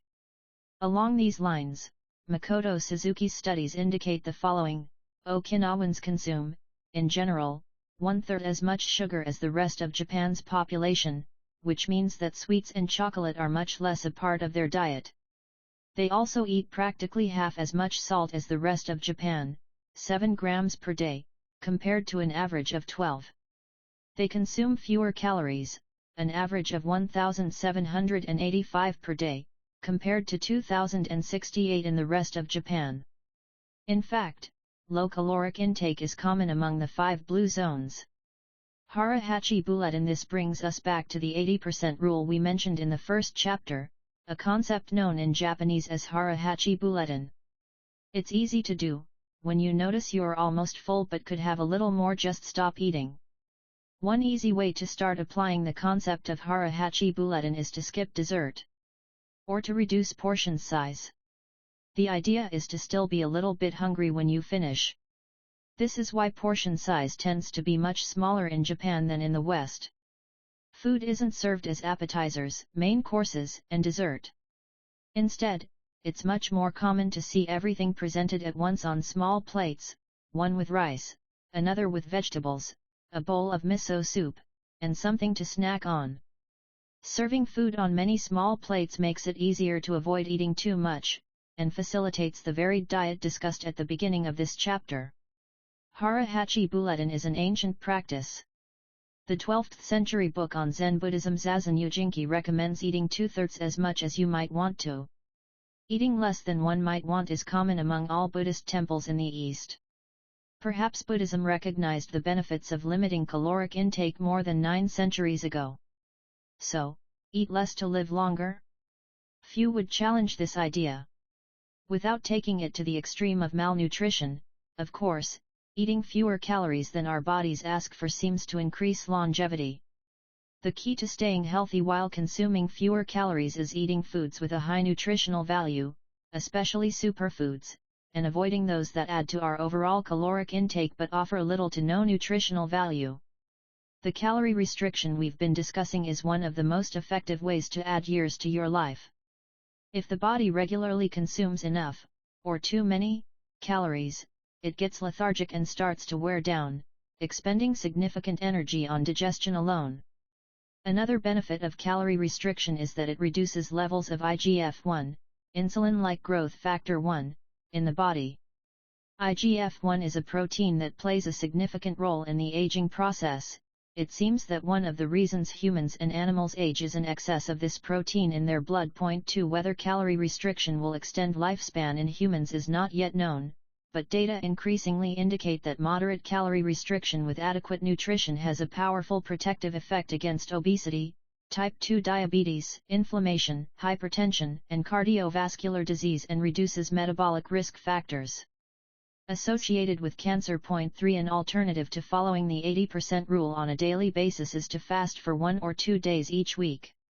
The 5:2, or fasting, diet recommends 2 days of fasting, consuming fewer than 500 calories, every week and eating normally on the other 5 days. Among its many benefits, fasting helps cleanse the digestive system and allows it to rest. 15 natural antioxidants found in the Okinawan diet. Antioxidants are molecules that slow the oxidation process in cells, neutralizing the free radicals that cause damage and accelerate aging. The antioxidant power of green tea, for example, is well known, and will be discussed later at greater length.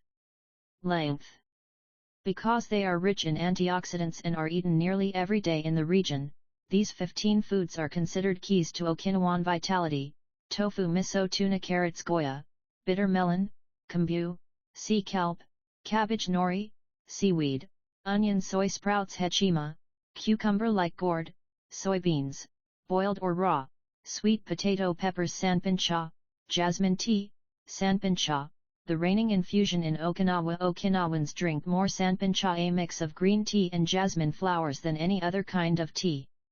The closest approximation in the West would be the jasmine tea that usually comes from China. A 1988 study conducted by Hirako Sho at the Okinawa Institute of Science and Technology indicates that jasmine tea reduces blood cholesterol levels. 4. Sanpincha can be found in many different forms in Okinawa, and is even available in vending machines. In addition to all the antioxidant benefits of green tea, it boasts the benefits of jasmine, which include reducing the risk of heart attack, strengthening the immune system, helping relieve stress, lowering cholesterol. Okinawans drink an average of 3 cups of sanpincha every day. Okinawans drink an average of 3 cups of sanpincha every day. It might be hard to find exactly the same blend in the West, but we can drink jasmine tea, or even a high-quality green tea, instead. The secrets of green tea. Green tea has been credited for centuries with significant medicinal properties. Recent studies have confirmed its many benefits, and have attested to the importance of this ancient plant in the longevity of those who drink it often. Originally from China, where it has been consumed for millennia, green tea didn't make its way to the rest of the world until just a few centuries ago. Unlike other teas, and as a result of being air-dried without fermentation, it retains its active elements even after being dried and crumbled. It offers meaningful health benefits such as controlling cholesterol, lowering blood sugar levels, improving circulation, protection against the flu, vitamin C, promoting bone health, fluoride, protection against certain bacterial infections, protection against UV damage, cleansing and diuretic effects. White tea, with its high concentration of polyphenols, may be even more effective against aging. In fact, it is considered to be the natural product with the greatest antioxidant power in the world, to the extent that 1 cup of white tea might pack the same punch as about a dozen glasses of orange juice. In summary, drinking green or white tea every day can help us reduce the free radicals in our bodies, keeping us young longer. The powerful shikueza. Shikueza is the citrus fruit par excellence of Okinawa, and Ojimi is its largest producer in all of Japan. The fruit is extremely acidic. It is impossible to drink shikueza juice without diluting it first with water. Its taste is somewhere between that of a lime and a mandarin orange, to which it bears a family resemblance. Shikyuazas also contain high levels of nobiletin, a flavonoid rich in antioxidants. All citrus fruits, grapefruits, oranges, lemons are high in nobiletin, but Okinawa's shikyuazas have 40 times as much as oranges. Consuming nobiletin has been proven to protect us from arteriosclerosis, cancer, type 2 diabetes, and obesity in general. Shikyuazas also contain vitamin C and B1, beta-carotene, and minerals. They are used in many traditional dishes and to add flavor to food, and are squeezed to make juice. While conducting research at the birthday parties of the town's grandparents, we were served shikyuaza cake. The antioxidant canon. For Westerners in 2010, the UK's Daily Mirror published a list of foods recommended by experts to combat aging. Among these foods readily available in the West are vegetables such as broccoli and chard, for their high concentration of water, minerals, and fiber; oily fish such as salmon, mackerel, tuna, and sardines, for all the antioxidants in their fat; fruits such as citrus, strawberries, and apricots. They are an excellent source of vitamins and help eliminate toxins from the body; berries such as blueberries and goji berries, they are rich in phytochemical antioxidants; dried fruits, which contain vitamins and antioxidants, and give you energy; grains such as oats and wheat, which give you energy and contain minerals; olive oil, for its antioxidant effects that show in your skin; red wine, in moderation, for its antioxidant and vasodilatory properties. Foods that should be eliminated are refined sugar and grains, processed baked goods, and prepared foods, along with cow's milk and all its derivatives. Following this diet will help you feel younger and slow the derivatives. Following this diet will help you feel younger and slow the process of premature aging. 8 gentle movements, longer life exercises from the East that promote health and longevity. Studies from the Blue Zones suggest that the people who live longest are not the ones who do the most exercise but rather the ones who move the most. When we visited Ojimi, the village of longevity, we discovered that even people over 80 and 90 years old are still highly active. They don't stay at home looking out the window or reading the newspaper. Ojimi's residents walk a lot, do karaoke with their neighbors, get up early in the morning, and, as soon as they've had breakfast or even before, head outside to weed their gardens. They don't go to the gym or exercise intensely, but they almost never stop moving in the course of their daily routines.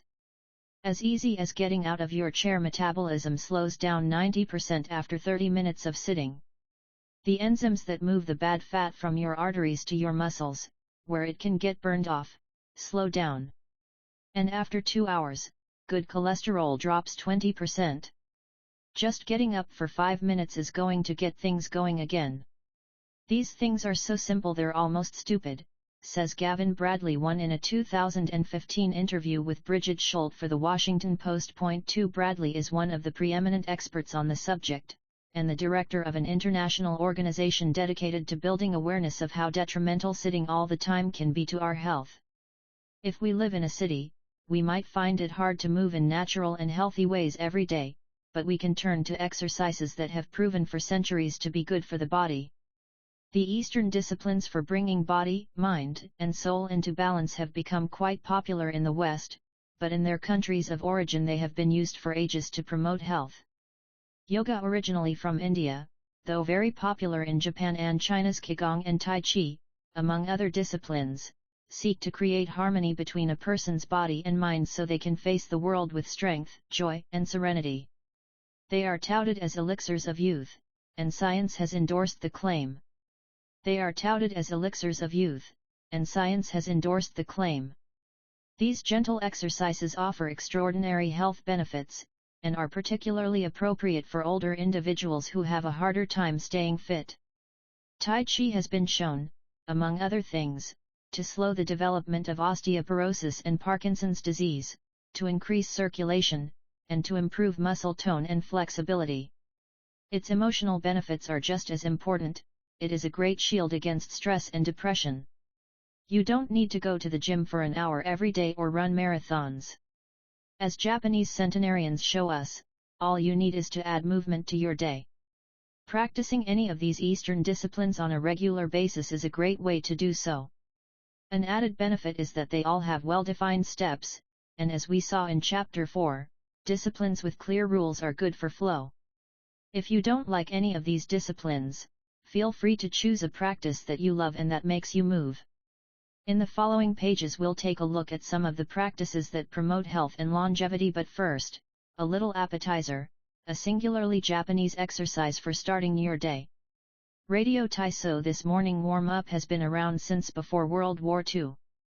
The radio part of its name is from when the instructions for each exercise were transmitted over the radio, but today people usually do these movements while tuned to a television channel or internet video demonstrating the steps.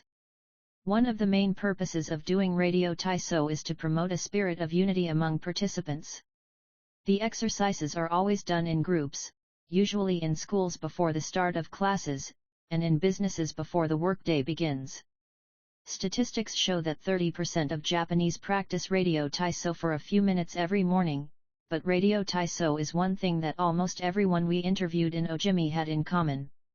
Even the residents of the nursing home we visited dedicated at least 5 minutes every day to it, though some did the exercises from their wheelchairs. We joined them on their daily practice and we felt refreshed for the rest of the day. When these exercises are done in a group, it is usually on a sports field or in a large reception hall, and typically involves some kind of loudspeaker. The exercises take 5 or 10 minutes, depending on whether you do all or only some of them. They focus on dynamic stretching and increasing joint mobility.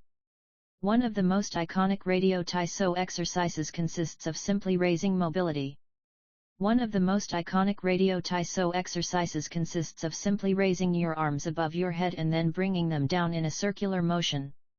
It is a tool to wake up the body, an easy mobility workout that is low in intensity and that focuses on exercising as many joints as possible. It might seem basic, but in our modern lives, we can spend days without raising our arms above our ears.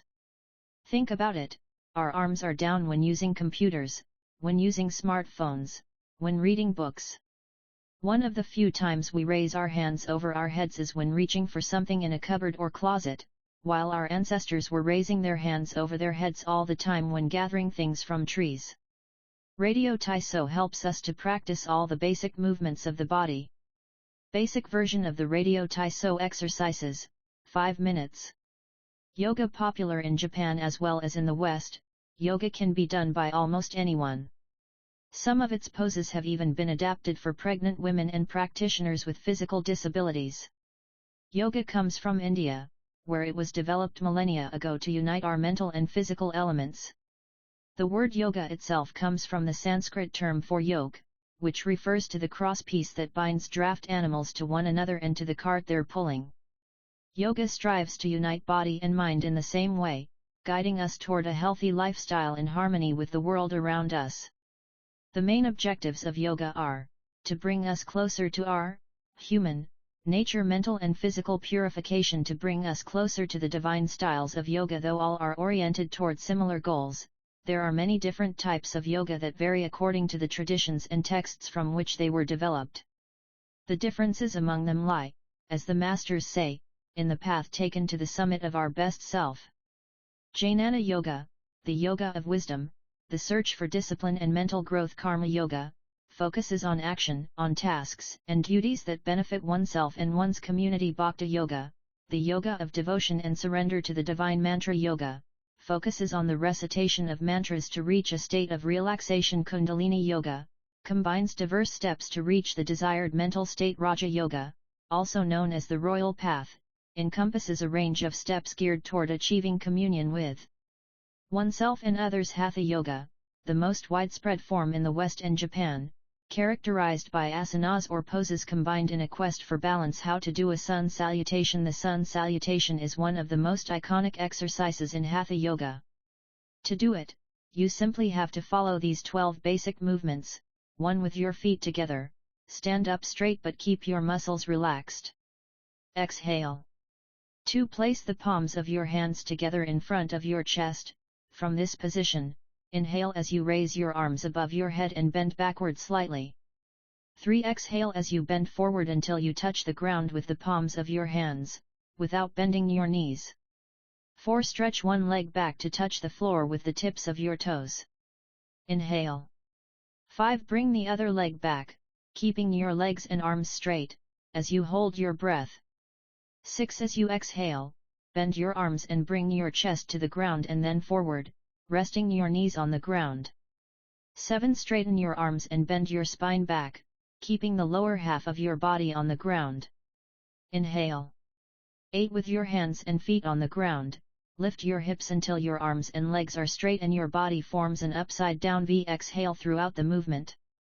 9. Bring forward the same leg you'd stretched back earlier and bend it so that your knee and foot are aligned under your head and between your hands. Inhale. 10. Exhale as you bring your back foot forward and straighten your legs, keeping your hands on the ground as in posture 3. 11. Bring your arms above your head with your palms together and bend backward slightly, as you did in posture 2, while you inhale. 12. Lower your arms to their initial position in mountain pose while you exhale. You've just greeted the sun, now you're ready to have a fantastic day. Tai Chi, also known as Tai Chi Chuan, or Taijiquan, Tai Chi is a Chinese martial art that can be traced back hundreds of years to Buddhism and Confucianism. It is very popular in Japan, too. According to Chinese tradition, it was created by the Taoist master and martial arts practitioner Zhang Sanfen, though it was Yang Luqian who in the 19th century brought the form to the rest of the world. Tai Chi was originally a Nijia, or internal martial art, meaning its goal was personal growth. Focused on self-defense, it teaches those who practice it to defeat their adversaries by using the least amount of force possible and by relying on agility. Tai Chi, which was also seen as a means of healing body and mind, would go on to be used more frequently to foster health and inner peace. To encourage its citizens to be more active, the Chinese government promoted it as an exercise, and it lost its original connection to martial arts, becoming instead a source of health and well-being accessible to all. Styles of Tai Chi. There are different schools and styles of Tai Chi. The following are the best known: Chen style, alternates between slow movements and explosive ones. Yang style, the most widespread of the forms, characterized by slow, fluid movements. Wu style, utilizes small, slow, deliberate movements. Hao style, centered on internal movements, with almost microscopic external movements, one of the least practiced forms of Tai Chi, even in China. Despite their differences, these styles all have the same objectives: 1. To control movement through stillness. 2. To overcome force through finesse. 3. To move second and arrive first. 4. To know yourself and your opponent. The 10 basic principles of Tai Chi. According to the master Yang Chenfu, the correct practice of Tai Chi follows 10 basic principles. 1. Elevate the crown of your head, and focus all your energy there. 2. Tighten your chest and expand your back to lighten your lower body. 3. Relax your waist and let it guide your body. 4. Learn to differentiate between heaviness and lightness, knowing how your weight is distributed. 5. Relax the shoulders to allow free movement of the arms and promote the flow of energy. 6. Value the agility of the mind over the strength of the body. 7. Unify the upper and lower bodies so they act in concert. 8. Unify the internal and the external to synchronize mind, body, and breath. 9. Do not break the flow of your movement, maintain fluidity and harmony. 10. Look for stillness in movement. An active body leads to a calm mind. Imitating clouds. One of the best known movements in Tai Chi consists of following the form of clouds in an exercise called wave hands like clouds. Here are the steps. 1. Extend your arms in front of you with your palms down. 2. Turn your palms to face in, as though you were hugging a tree trunk. 3. Open your arms out to the side. 4. Bring the left arm up and center, and the right arm down and center. 5. Trace the shape of a ball in front of your body. 6. Turn your left palm toward your face. 7. Shift your weight to your left foot and pivot from your hip toward that side, while your eyes follow the movement of your hand. 8. Bring your left hand to your waist and your right hand in front of your face. 9. Shift your weight to your right foot. 10. Pivot toward your right, looking at your raised right hand the entire time. 11. Repeat this movement fluidly, shifting your weight from one foot to the other as you reposition your hands. 12. Stretch your arms out in front of you again and bring them down slowly, returning to your initial position.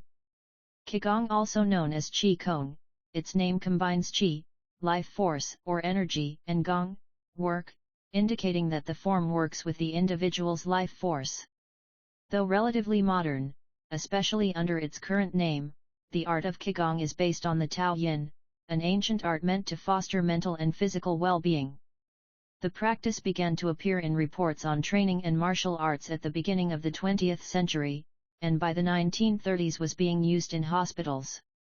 The Chinese government later popularized it, as it had done with Tai Chi. Qigong involves static and dynamic physical exercises that stimulate respiration in a standing, seated, or reclined position. There are many different styles of Qigong, but all of them seek to strengthen and regenerate Qi. Though its movements are typically gentle, the practice is intense. Benefits of Qigong. According to numerous international scientific studies, Qigong, like Tai Chi and yoga, offers significant health benefits.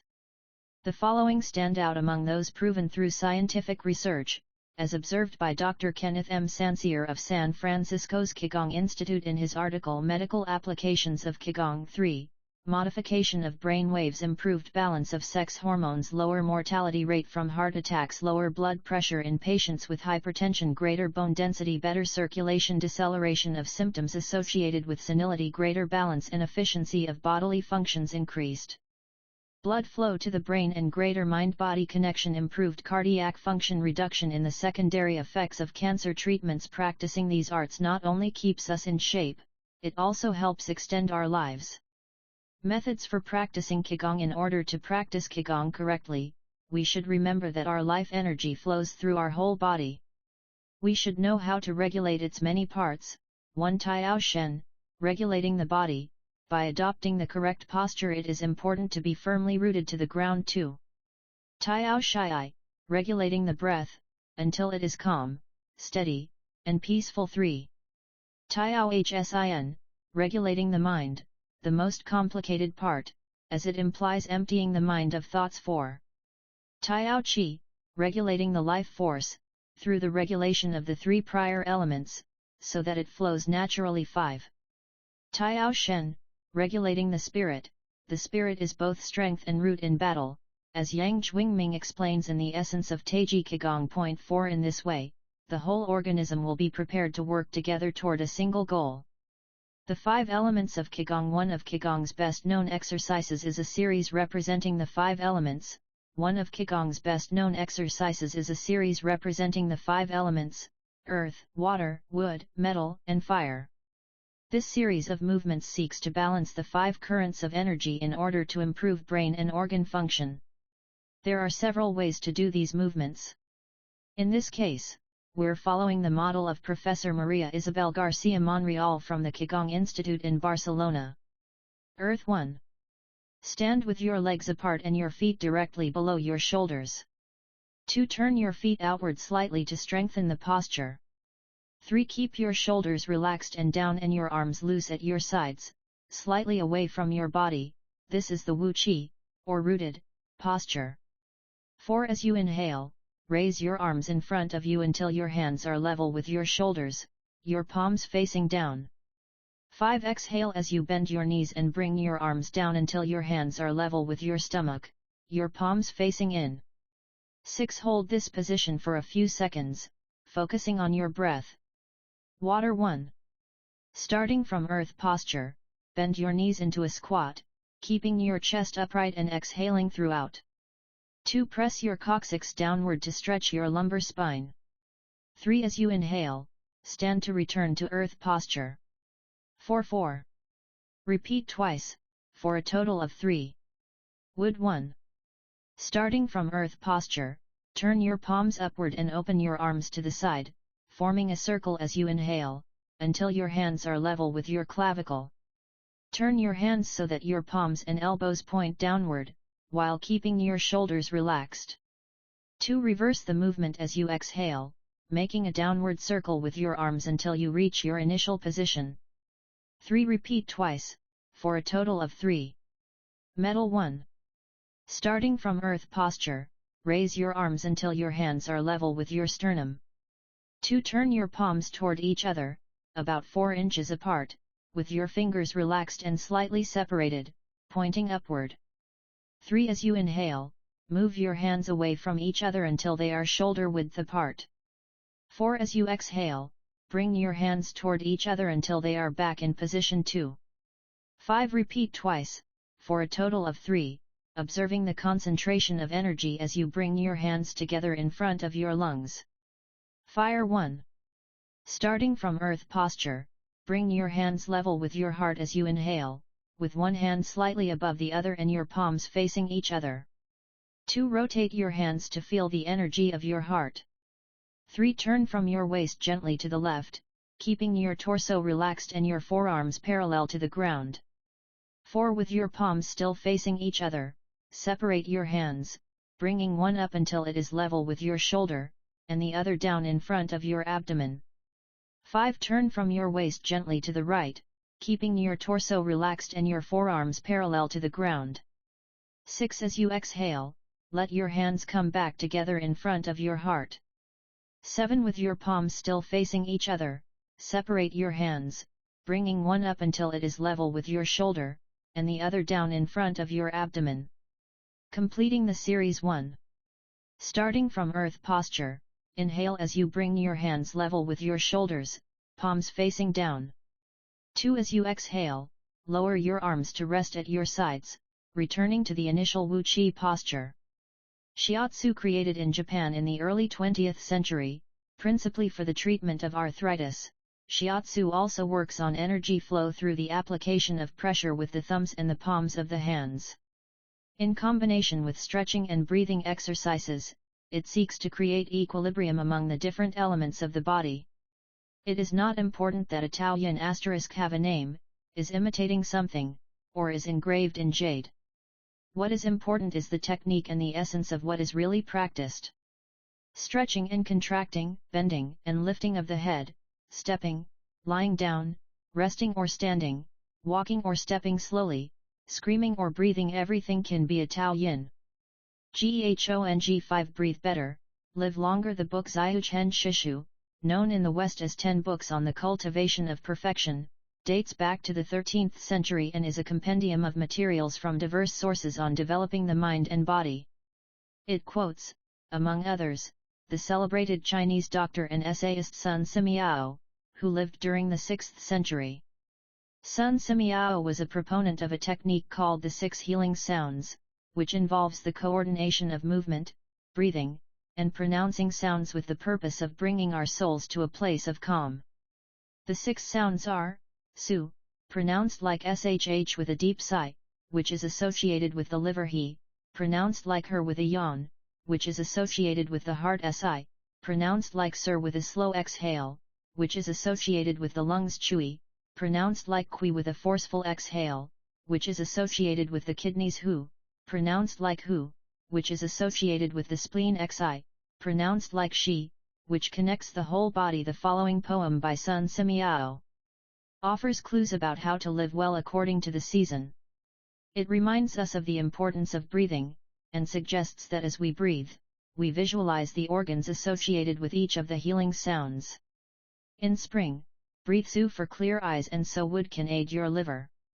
In summer, reach for He, so that heart and fire can be at peace. In fall, breathe Si to stabilize and gather metal, keeping the lungs moist. For the kidneys, next, breathe Chui and see your inner waters calm. The triple heater needs your 11 to expel all heat and troubles. In all 4 seasons, take deep breaths so your spleen can process food. And, of course, avoid exhaling noisily, don't let even your own ears hear you. The practice is most excellent and will help preserve your divine elixir. It might feel confusing to be presented with all the Eastern traditions we have introduced in this chapter. The takeaway is that they all combine a physical exercise with an awareness of our breath. These 2 components, movement and breath, help us to bring our consciousness in line with our body, instead of allowing our mind to be carried away by the sea of daily worries. Most of the time, we are just not aware enough of our breathing. 9. Resilience and wabi-sabi. How to face life's challenges without letting stress and worry age you. What is resilience? One thing that everyone with a clearly defined Ikigai has in common is that they pursue their passion no matter what. They never give up, even when the cards seem stacked against them or they face one hurdle after another. We're talking about resilience, a concept that has become influential among psychologists. But resilience isn't just the ability to persevere. As we'll see in this chapter, it is also an outlook we can cultivate to stay focused on the important things in life rather than what is most urgent, and to keep ourselves from being carried away by negative emotions. In the final section of the chapter, we'll explore techniques that go beyond resilience to cultivate anti-fragility. Sooner or later, we all have to face difficult moments, and the way we do this can make a huge difference to our quality of life. Proper training for our mind, body, and emotional resilience is essential for confronting life's ups and downs. Nanakoro Byaoki. Fall 7 times, rise 8. Japanese proverb. Resilience is our ability to deal with setbacks. The more resilient we are, the easier it will be to pick ourselves up and get back to what gives meaning to our lives. Resilient people know how to stay focused on their objectives, on what matters, without giving in to discouragement. Their flexibility is the source of their strength. They know how to adapt to change and to reversals of fortune. They concentrate on the things they can control and don't worry about those they can't. In the words of the famous Serenity Prayer by Reinhold Niebuhr, God, give us grace to accept with serenity the things that cannot be changed, courage to change the things which should be changed, and the wisdom to distinguish the one from the other. The one from the other. Emotional resilience through Buddhism and Stoicism. Siddhartha Gautama, Buddha, was born a prince of Kapilavastu, Nepal, and grew up in a palace, surrounded by riches. At 16 he married and had a child. Not satisfied by his family's wealth, at 29 he decided to try a different lifestyle and ran away from the palace to live as an ascetic. But it wasn't asceticism that he was looking for, it didn't offer the happiness and well-being he sought. Neither wealth nor extreme asceticism worked for him. He realized that a wise person should not ignore life's pleasures. A wise person can live with these pleasures but should always remain conscious of how easy it is to be enslaved by them. Zeno of Citium began his studies with the Cynics. The Cynics also led ascetic lives, leaving behind all earthly pleasures. They lived in the street, and the only thing they owned was the clothing on their backs. Seeing that cynicism did not give him a sense of well-being, Zeno abandoned its teachings to found the school of Stoicism, which centers on the idea that there is nothing wrong with enjoying life's pleasures as long as they do not take control of your life as you enjoy them. You have to be prepared for those pleasures to disappear. The goal is not to eliminate all feelings and pleasures from our lives, as in cynicism, but to eliminate negative emotions. Since their inception, one of the objectives of both Buddhism and Stoicism has been to control pleasure, emotions, and desires. Though the philosophies are very different, both aim to curb our ego and control our negative emotions. Both Stoicism and Buddhism are, at their roots, methods for practicing well-being. According to Stoicism, our pleasures and desires are not the problem. We can enjoy them as long as they don't take control of us. The Stoics viewed those who were able to control their emotions as virtuous. What's the worst thing that could happen? We finally land our dream job, but after a little while we are already hunting for a better one. We win the lottery and buy a nice car but then decide we can't live without a sailboat. We finally win the heart of the man or woman we've been without a sailboat. We finally win the heart of the man or woman we've been pining for and suddenly find we have a wandering eye. People can be insatiable. The Stoics believed that these kinds of desires and ambitions are not worth pursuing. The objective of the virtuous person is to reach a state of tranquility, apatheia, the absence of negative feelings such as anxiety, fear, shame, vanity, and anger, and the presence of positive feelings such as happiness, love, serenity, and gratitude. In order to keep their minds virtuous, the Stoics practiced something like negative visualization. They imagined the worst thing that could happen in order to be prepared if certain privileges and pleasures were taken from them. To practice negative visualization, we have to reflect on negative events, but without worrying about them. Seneca, one of the richest men in ancient Rome, lived a life of luxury but was, nonetheless, an active Stoic. He recommended practicing negative visualization every night before falling asleep. In fact, he not only imagined these negative situations, he actually put them into practice, for example, by living for a week without servants, or the food and drink he was used to as a wealthy man. As a result, he was able to answer the question, what's the worst thing that could happen?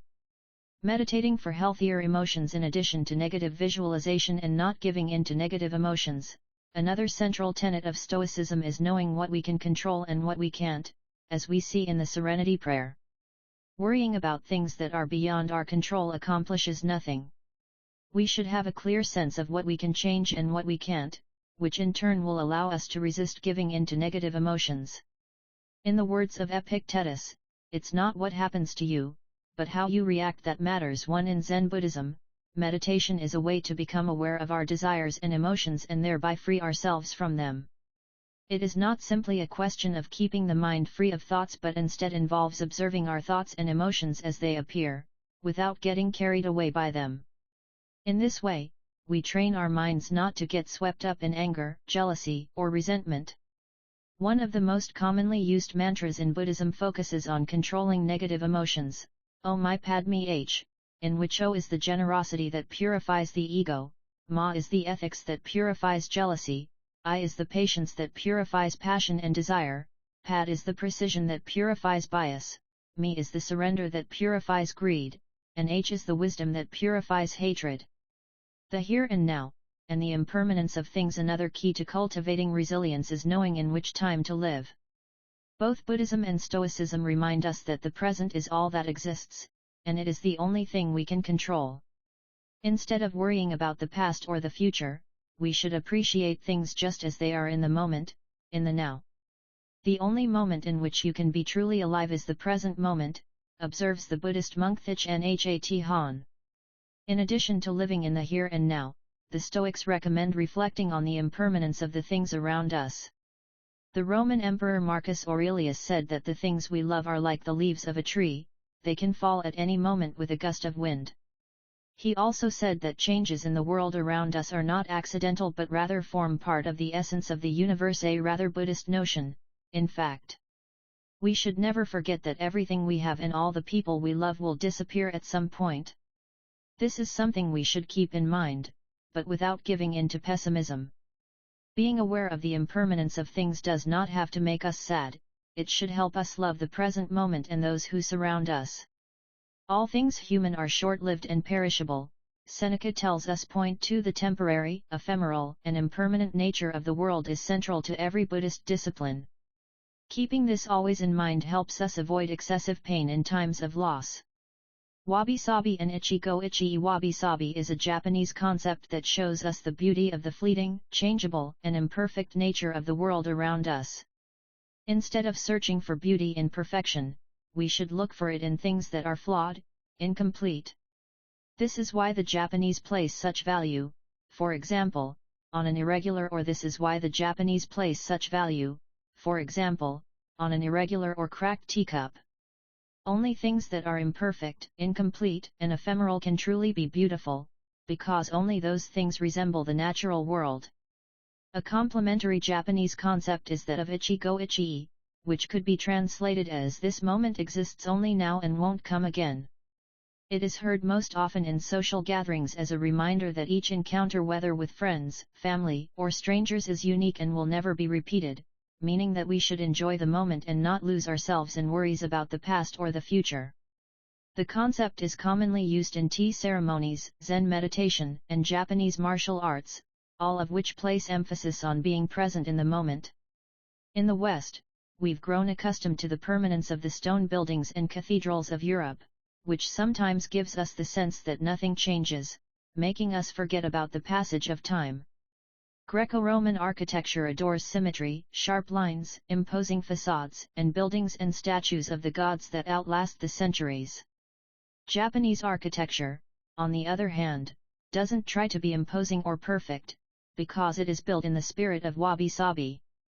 The tradition of making structures out of wood presupposes their impermanence and the need for future generations to rebuild them. Japanese culture accepts the fleeting nature of the human being and everything we create. The Grand Shrine of Ise-3, for example, has been rebuilt every 20 years for centuries. The most important thing is not to keep the building standing for generations, but to preserve customs and traditions, things that can withstand the passage of time better than structures made by human hands. The key is to accept that there are certain things over which we have no control, like the passage of time and the ephemeral nature of the world around us. Ikigai teaches us to focus on the present and enjoy each moment that life brings us. This is why it is so important to find and pursue our Ikigai. Wabi-sabi teaches us to appreciate the beauty of imperfection as an opportunity for growth. Beyond resilience, anti-fragility, as the legend goes, the first time Hercules faced the Hydra, he despaired when he discovered that cutting off one of its heads meant that two would grow back in its place. He would never be able to kill the beast if it got stronger with every its place. He would never be able to kill the beast if it got stronger with every wound. As Nassim Nicholas Taleb explains in Anti-Fragile, Things That Gain from Disorder, for we use the word fragile to describe people, things, and organizations that are weakened when harmed, and the words robust and resilient for things that are able to withstand harm without weakening, but we don't have a word for things that get stronger when harmed, up to a point. To refer to the kind of power possessed by the Hydra of Lerna, to talk about things that get stronger when they are harmed, Taleb proposes the term anti-fragile. Anti-fragility is beyond resilience or robustness. The resilient resists shocks and stays the same, the anti-fragile gets better. Catastrophes and exceptional circumstances offer good models for explaining anti-fragility. In 2011, a tsunami hit the Tokyo region of Japan, doing tremendous damage to dozens of cities and towns along the coast, most famously Fukushima. When we visited the affected coast 2 years after the catastrophe, having driven for hours along cracked highways and passed one empty gas station after another, we passed through several ghost towns whose streets had been taken over by the remnants of houses, piles of cars, and empty train stations. These towns were fragile spaces that had been forgotten by the government and could not recover on their own. Other places, such as Ishinomaki and Kezanuma, suffered extensive damage but were rebuilt within a few years, thanks to the efforts of many. Ishinomaki and Kezanuma showed how resilient they were in their ability to return to normal after the catastrophe. The earthquake that caused the tsunami also affected the Fukushima nuclear power plant. The Tokyo Electric Power Company engineers working at the plant were not prepared to recover from that kind of damage. The Fukushima nuclear facility is still in a state of emergency and will be for decades to come. It demonstrated its fragility in the face of an unprecedented catastrophe. The Japanese financial markets closed minutes after the earthquake. Which businesses did the best in the aftermath? Stock in big construction companies has been steadily on the rise since 2011. The need to rebuild the entire coast of Tokyo is a boon for construction.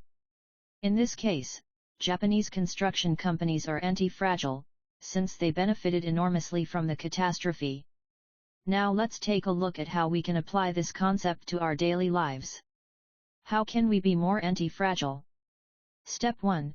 Create redundancies. Step 1. Create redundancies. Instead of having a single salary, try to find a way to make money from your hobbies, at other jobs, or by starting your own business. If you have only one salary, you might be left with nothing should your employer run into trouble, leaving you in a position of fragility. On the other hand, if you have several options and you lose your primary job, it might just happen that you end up dedicating more time to your secondary job, and maybe even make more money at it. You would have beaten that stroke of bad luck and would be, in that case, anti-fragile. 100% of the seniors we interviewed in Ojimi had a primary and a secondary occupation. Most of them kept a vegetable garden as a secondary job, and sold their produce at the local market. The same idea goes for friendships and personal interests. It's just a matter, as the saying goes, of not putting all your eggs in one basket. In the sphere of romantic relationships, there are those who focus all their energy on their partner and make him or her their whole world. Those people lose everything if the relationship doesn't work out, whereas if they've cultivated strong friendships and a full life along the way, they'll be in a better position to move on at the end of a relationship. They'll be anti-fragile. Right now you might be thinking, I don't need more than one salary, and I'm happy with the friends I've always had. Why should I add anything new? It might seem like a waste of time to add variation to our lives, because extraordinary things don't ordinarily happen. We slip into a comfort zone. But the unexpected always happens, sooner or later. Step 2. Bet conservatively in certain areas and take many small risks in others. The world of finance turns out to be very useful in explaining this concept. If you have $10,000 saved up, you might put $9,000 of that into an index fund or fixed term deposit, and invest the remaining $1,000 in 10 start UPS with huge growth potential, say, $100 in each. One possible scenario is that 3 of the companies fail, you lose $300, the value of 3 other companies goes down, you lose another $100 or $200, the value of 3 goes up, you make $100 or $200, and the value of one of the startups increases 20-fold, you make nearly $2,000, or maybe even more. You still make money, even if 3 of the businesses go completely belly up. You've benefited from the damage, just like the Hydra. You've benefited from the damage, just like the Hydra. The key to becoming anti-fragile is taking on small risks that might lead to great reward, without exposing ourselves to dangers that might sink us, such as investing $10,000 in a fund of questionable reputation that we saw advertised in the newspaper. Step 3. Get rid of the things that make you fragile. We're taking the negative route for this exercise. Ask yourself, what makes me fragile? Certain people, things, and habits generate losses for us and make us vulnerable. Who and what are they? When we make our New Year's resolutions, we tend to emphasize adding new challenges to our lives. It's great to have this kind of objective, but setting good riddance goals can have an even bigger impact. For example, stop snacking between meals, eat sweets only once a week, gradually pay off all debt, avoid spending time with toxic people, avoid spending time doing things we don't enjoy, simply because we feel obligated to do them, spend no more than 20 minutes on Facebook per day to build resilience into our lives. We shouldn't fear adversity, because each setback is an opportunity for growth. If we adopt an anti-fragile attitude, we'll find a way to get stronger with every blow, refining our lifestyle and staying focused on our Ikigai. Taking a hit or two can be viewed as either a misfortune or an experience that we can apply to all areas of our lives, as we continually make corrections and set new and better goals. As Taleb writes in Anti-Fragile, we need randomness, mess, adventures, uncertainty, self-discovery, here traumatic episodes, all these things that make life worth living. We encourage those interested in the concept of anti-fragility to read Nassim Nicholas Taleb's Anti-Fragile. Life is pure imperfection, as the philosophy of wabi-sabi teaches us, and the passage of time shows us that everything is fleeting, but if you have a clear sense of your Ikigai, each moment will hold so many possibilities that it will seem almost like an eternity. Epilogue. Ikigai, the art of living. Mitsuo Aida was one of the most important calligraphers and haikuists of the 20th century. He is yet another example of a Japanese person who dedicated his life to a very specific Ikigai, communicating emotions with 17-syllable poems, using a Shodo calligraphy brush. Many of Aida's haikus philosophize about the importance of the present moment, and the passage of time. The poem reproduced below could be translated as, in the here and now, the only thing in my life is your life. In another poem, Aida writes simply, here, now. It is an artwork that seeks to evoke feelings of mono no aware, a melancholy appreciation of the ephemeral. The following poem touches on one of the secrets of bringing Ikigai into our lives: happiness is always determined by your heart. This last one, also by Aida, means keep going, don't change your path. This last one, also by Aida, means keep going, don't change your path. Once you discover your Ikigai, pursuing it and nurturing it every day will bring meaning to your life.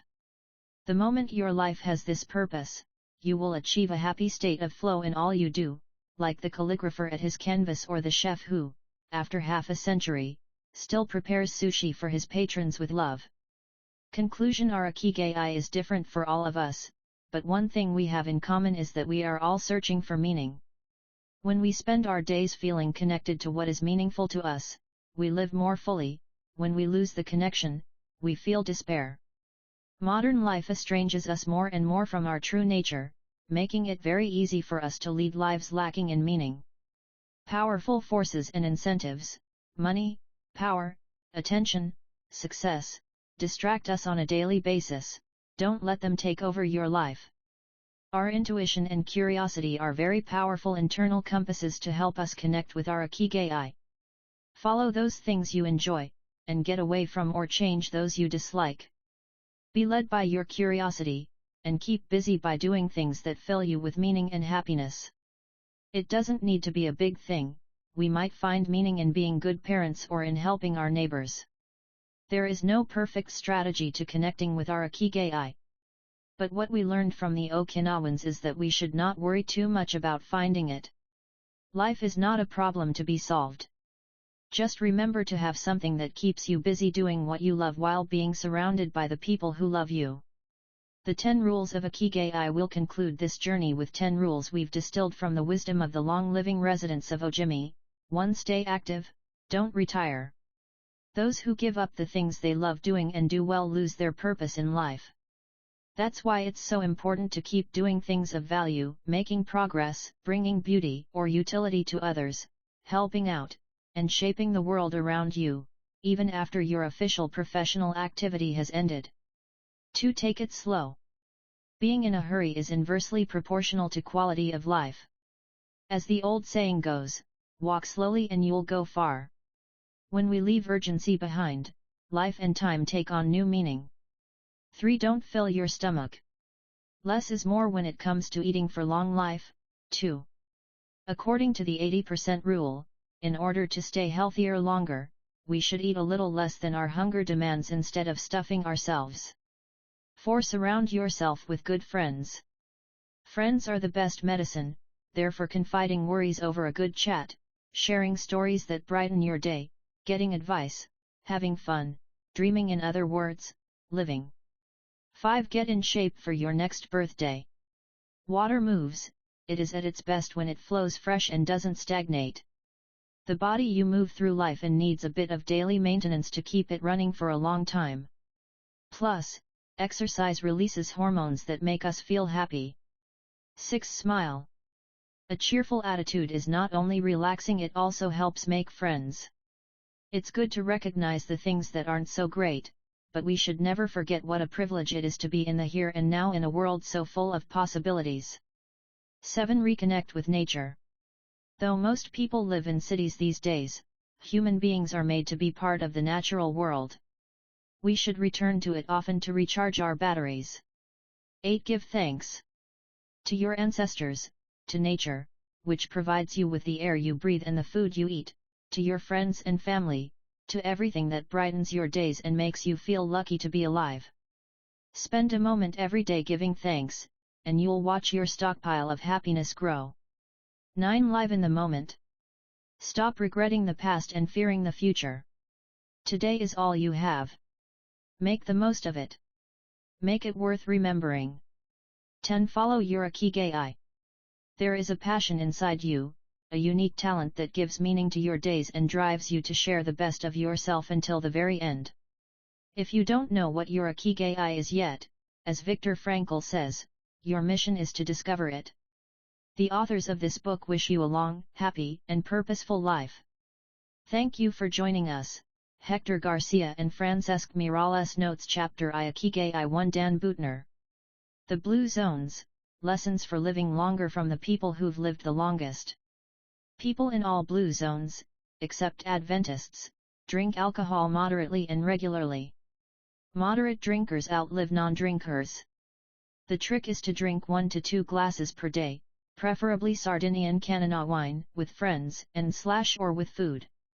And no, you can't save up all week and have 14 drinks on Saturday. Retrieved via https://www.bluezones.com/2016/11/power9/numbers/tosh.4ltc0ned.gov. Chapter 2. Anti-Aging Secrets 1. Edward Punset. Interview with Shlomo Breznitz for Reads, RTVE, Radio Television Española. Retrieved via http://www.rtve.es/television/20101024/pon-forma-2-364676.html. 2. Howard S. Friedman and Leslie R. Martin. The Longevity Project, Surprising Discoveries for Health and Long Life from the Landmark 8-Decade Study. Retrieved via http://www.penguinrandomhouse.com/books/307681/-howard-s-project-by-howard-s-friedman/9780452297708. Chapter 3. From Logotherapy to Ikigai 1. Viktor E. Frankl, Richard Winston, translator, Clara Winston. The Doctor and the Soul, From Psychotherapy to Logotherapy. Vintage, 1986. 2. Viktor E. Frankl. Man's Search for Ultimate Meaning. Basic Books, 2000. 3. Ibid 4. Viktor E. Frankl. The Will to Meaning, Foundations and Applications of Logotherapy. Meridian/Plume, 1988. 5. Shoma Morita. Morita Therapy and the True Nature of Anxiety-Based Disorders. State University of New York Press, 1998. 6. Thich Nhat Hanh. The Miracle of Mindfulness, An Introduction to the Practice of Meditation. Beacon Press, 1996. 7. Morita. Morita Therapy. Chapter 4.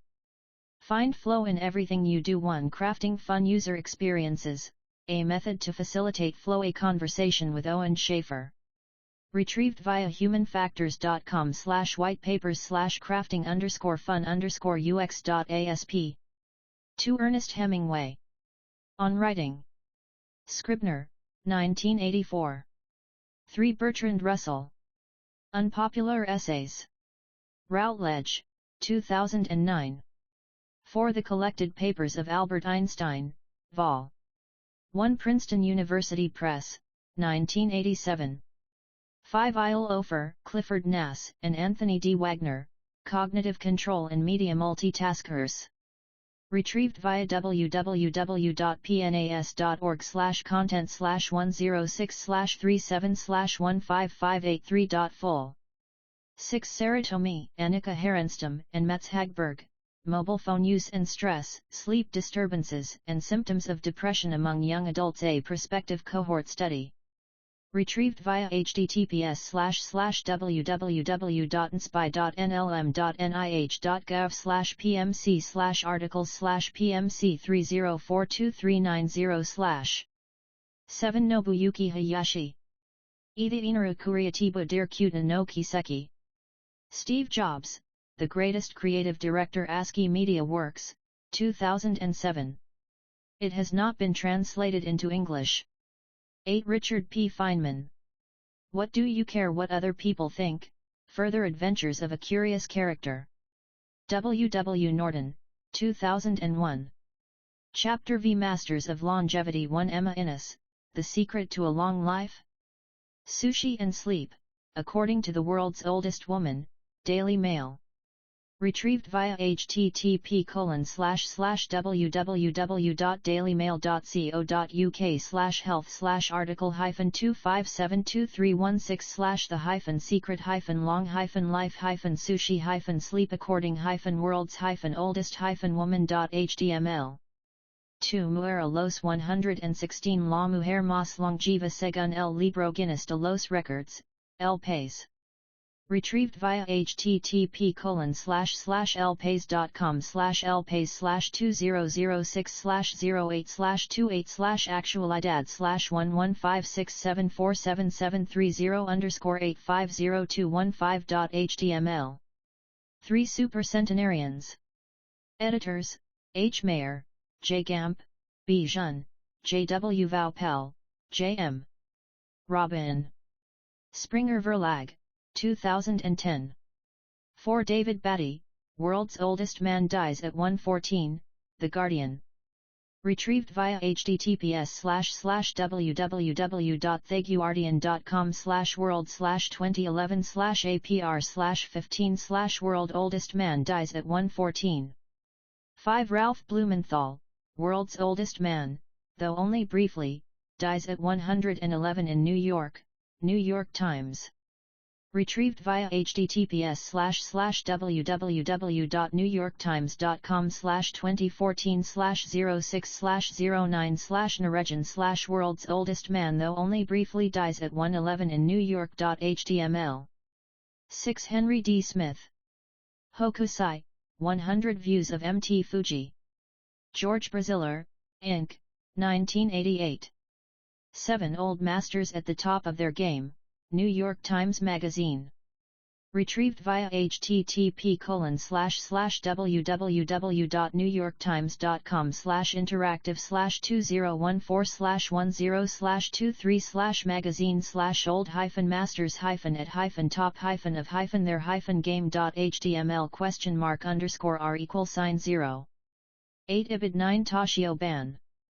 The Osamu Tezuka Story, A Life in Manga and Anime.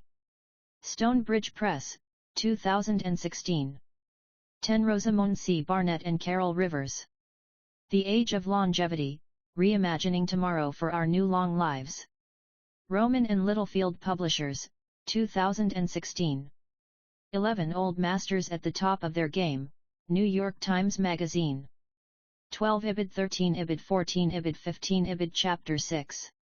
Lessons from Japan's Centenarians 1. Strictly speaking, Shinto means the way of the kami. In Japanese, kami refers to spirits or phenomena that coexist with us in nature. 2. Washington Burnap. The Sphere and Duties of Woman, A Course of Lectures, 1848. Retrieved via https://archive.org/details/sphereduties00 Burn. Chapter 7. The Ikigai Diet 1. Bradley J. Wilcox, D. Craig Wilcox, and Makoto Suzuki. The Okinawa Program, How the World's Longest-Lived People Achieve Everlasting Health and How You Can Too. Retrieved via http://www.penguinrandomhouse.com/books/19092-1/the-okinawa-by-Bradley-J-Wilcox-MD-D Craig-Suzuki-MD-Forward-by-Andrew-Vey-MD. 2. Luigi Fontana, Edward P. Weiss, Dennis T. Villarreal, Samuel Klein, and John O. Halazzi. Long-term effects of calorie or protein restriction on serum IGF-1 and IGF-3 concentration in humans. Retrieved via https://www.inspi.nlm.nih.gov/pmc/articles/pmc2673798/. 3. Edakawa and Luigi Fontana. Will Calorie Restriction Work in Humans? Retrieved via https://www.inspi.nlm.nih.gov/pmc/articles/pmc3765559/. 4. W. E. Bronner and G. R. Beecher. Method for determining the content of catechins in tea infusions by high-performance liquid chromatography. Retrieved via https://www.inspi.nlm.nih.gov/pubmed/9618918. Chapter 8. Gentle Movements, Longer Life 1. Sitting is the New Smoking, Start Standing. Retrieved via http://www.startstanding.org/sitting-new smoking. 2. Bridget Schult. Health experts have figured out how much time you should sit each day, Washington Post. Retrieved via https://www.washingtonpost.com/news/wonk/wp/2015/06/02/ medical researchers have figured out how much time is okay to spend sitting each day /UTM_term equals .D9D8DF01A807. 3 Kenneth M. Sansier, Ph.D., Medical Applications of Qigong, Alternative Therapies, January 1996, Vol. 2, No. 1. Retrieved via http://www.ichikong.com/pdf/medical-applications-qigong.pdf. 4 Yang Chwing Ming. The Essence of Taiji Qigong.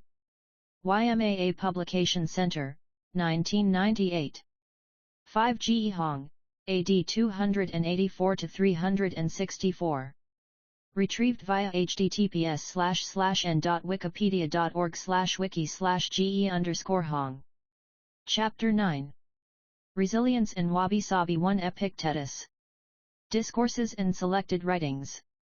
Penguin, 2008. 2 Seneca. Letters from a Stoic.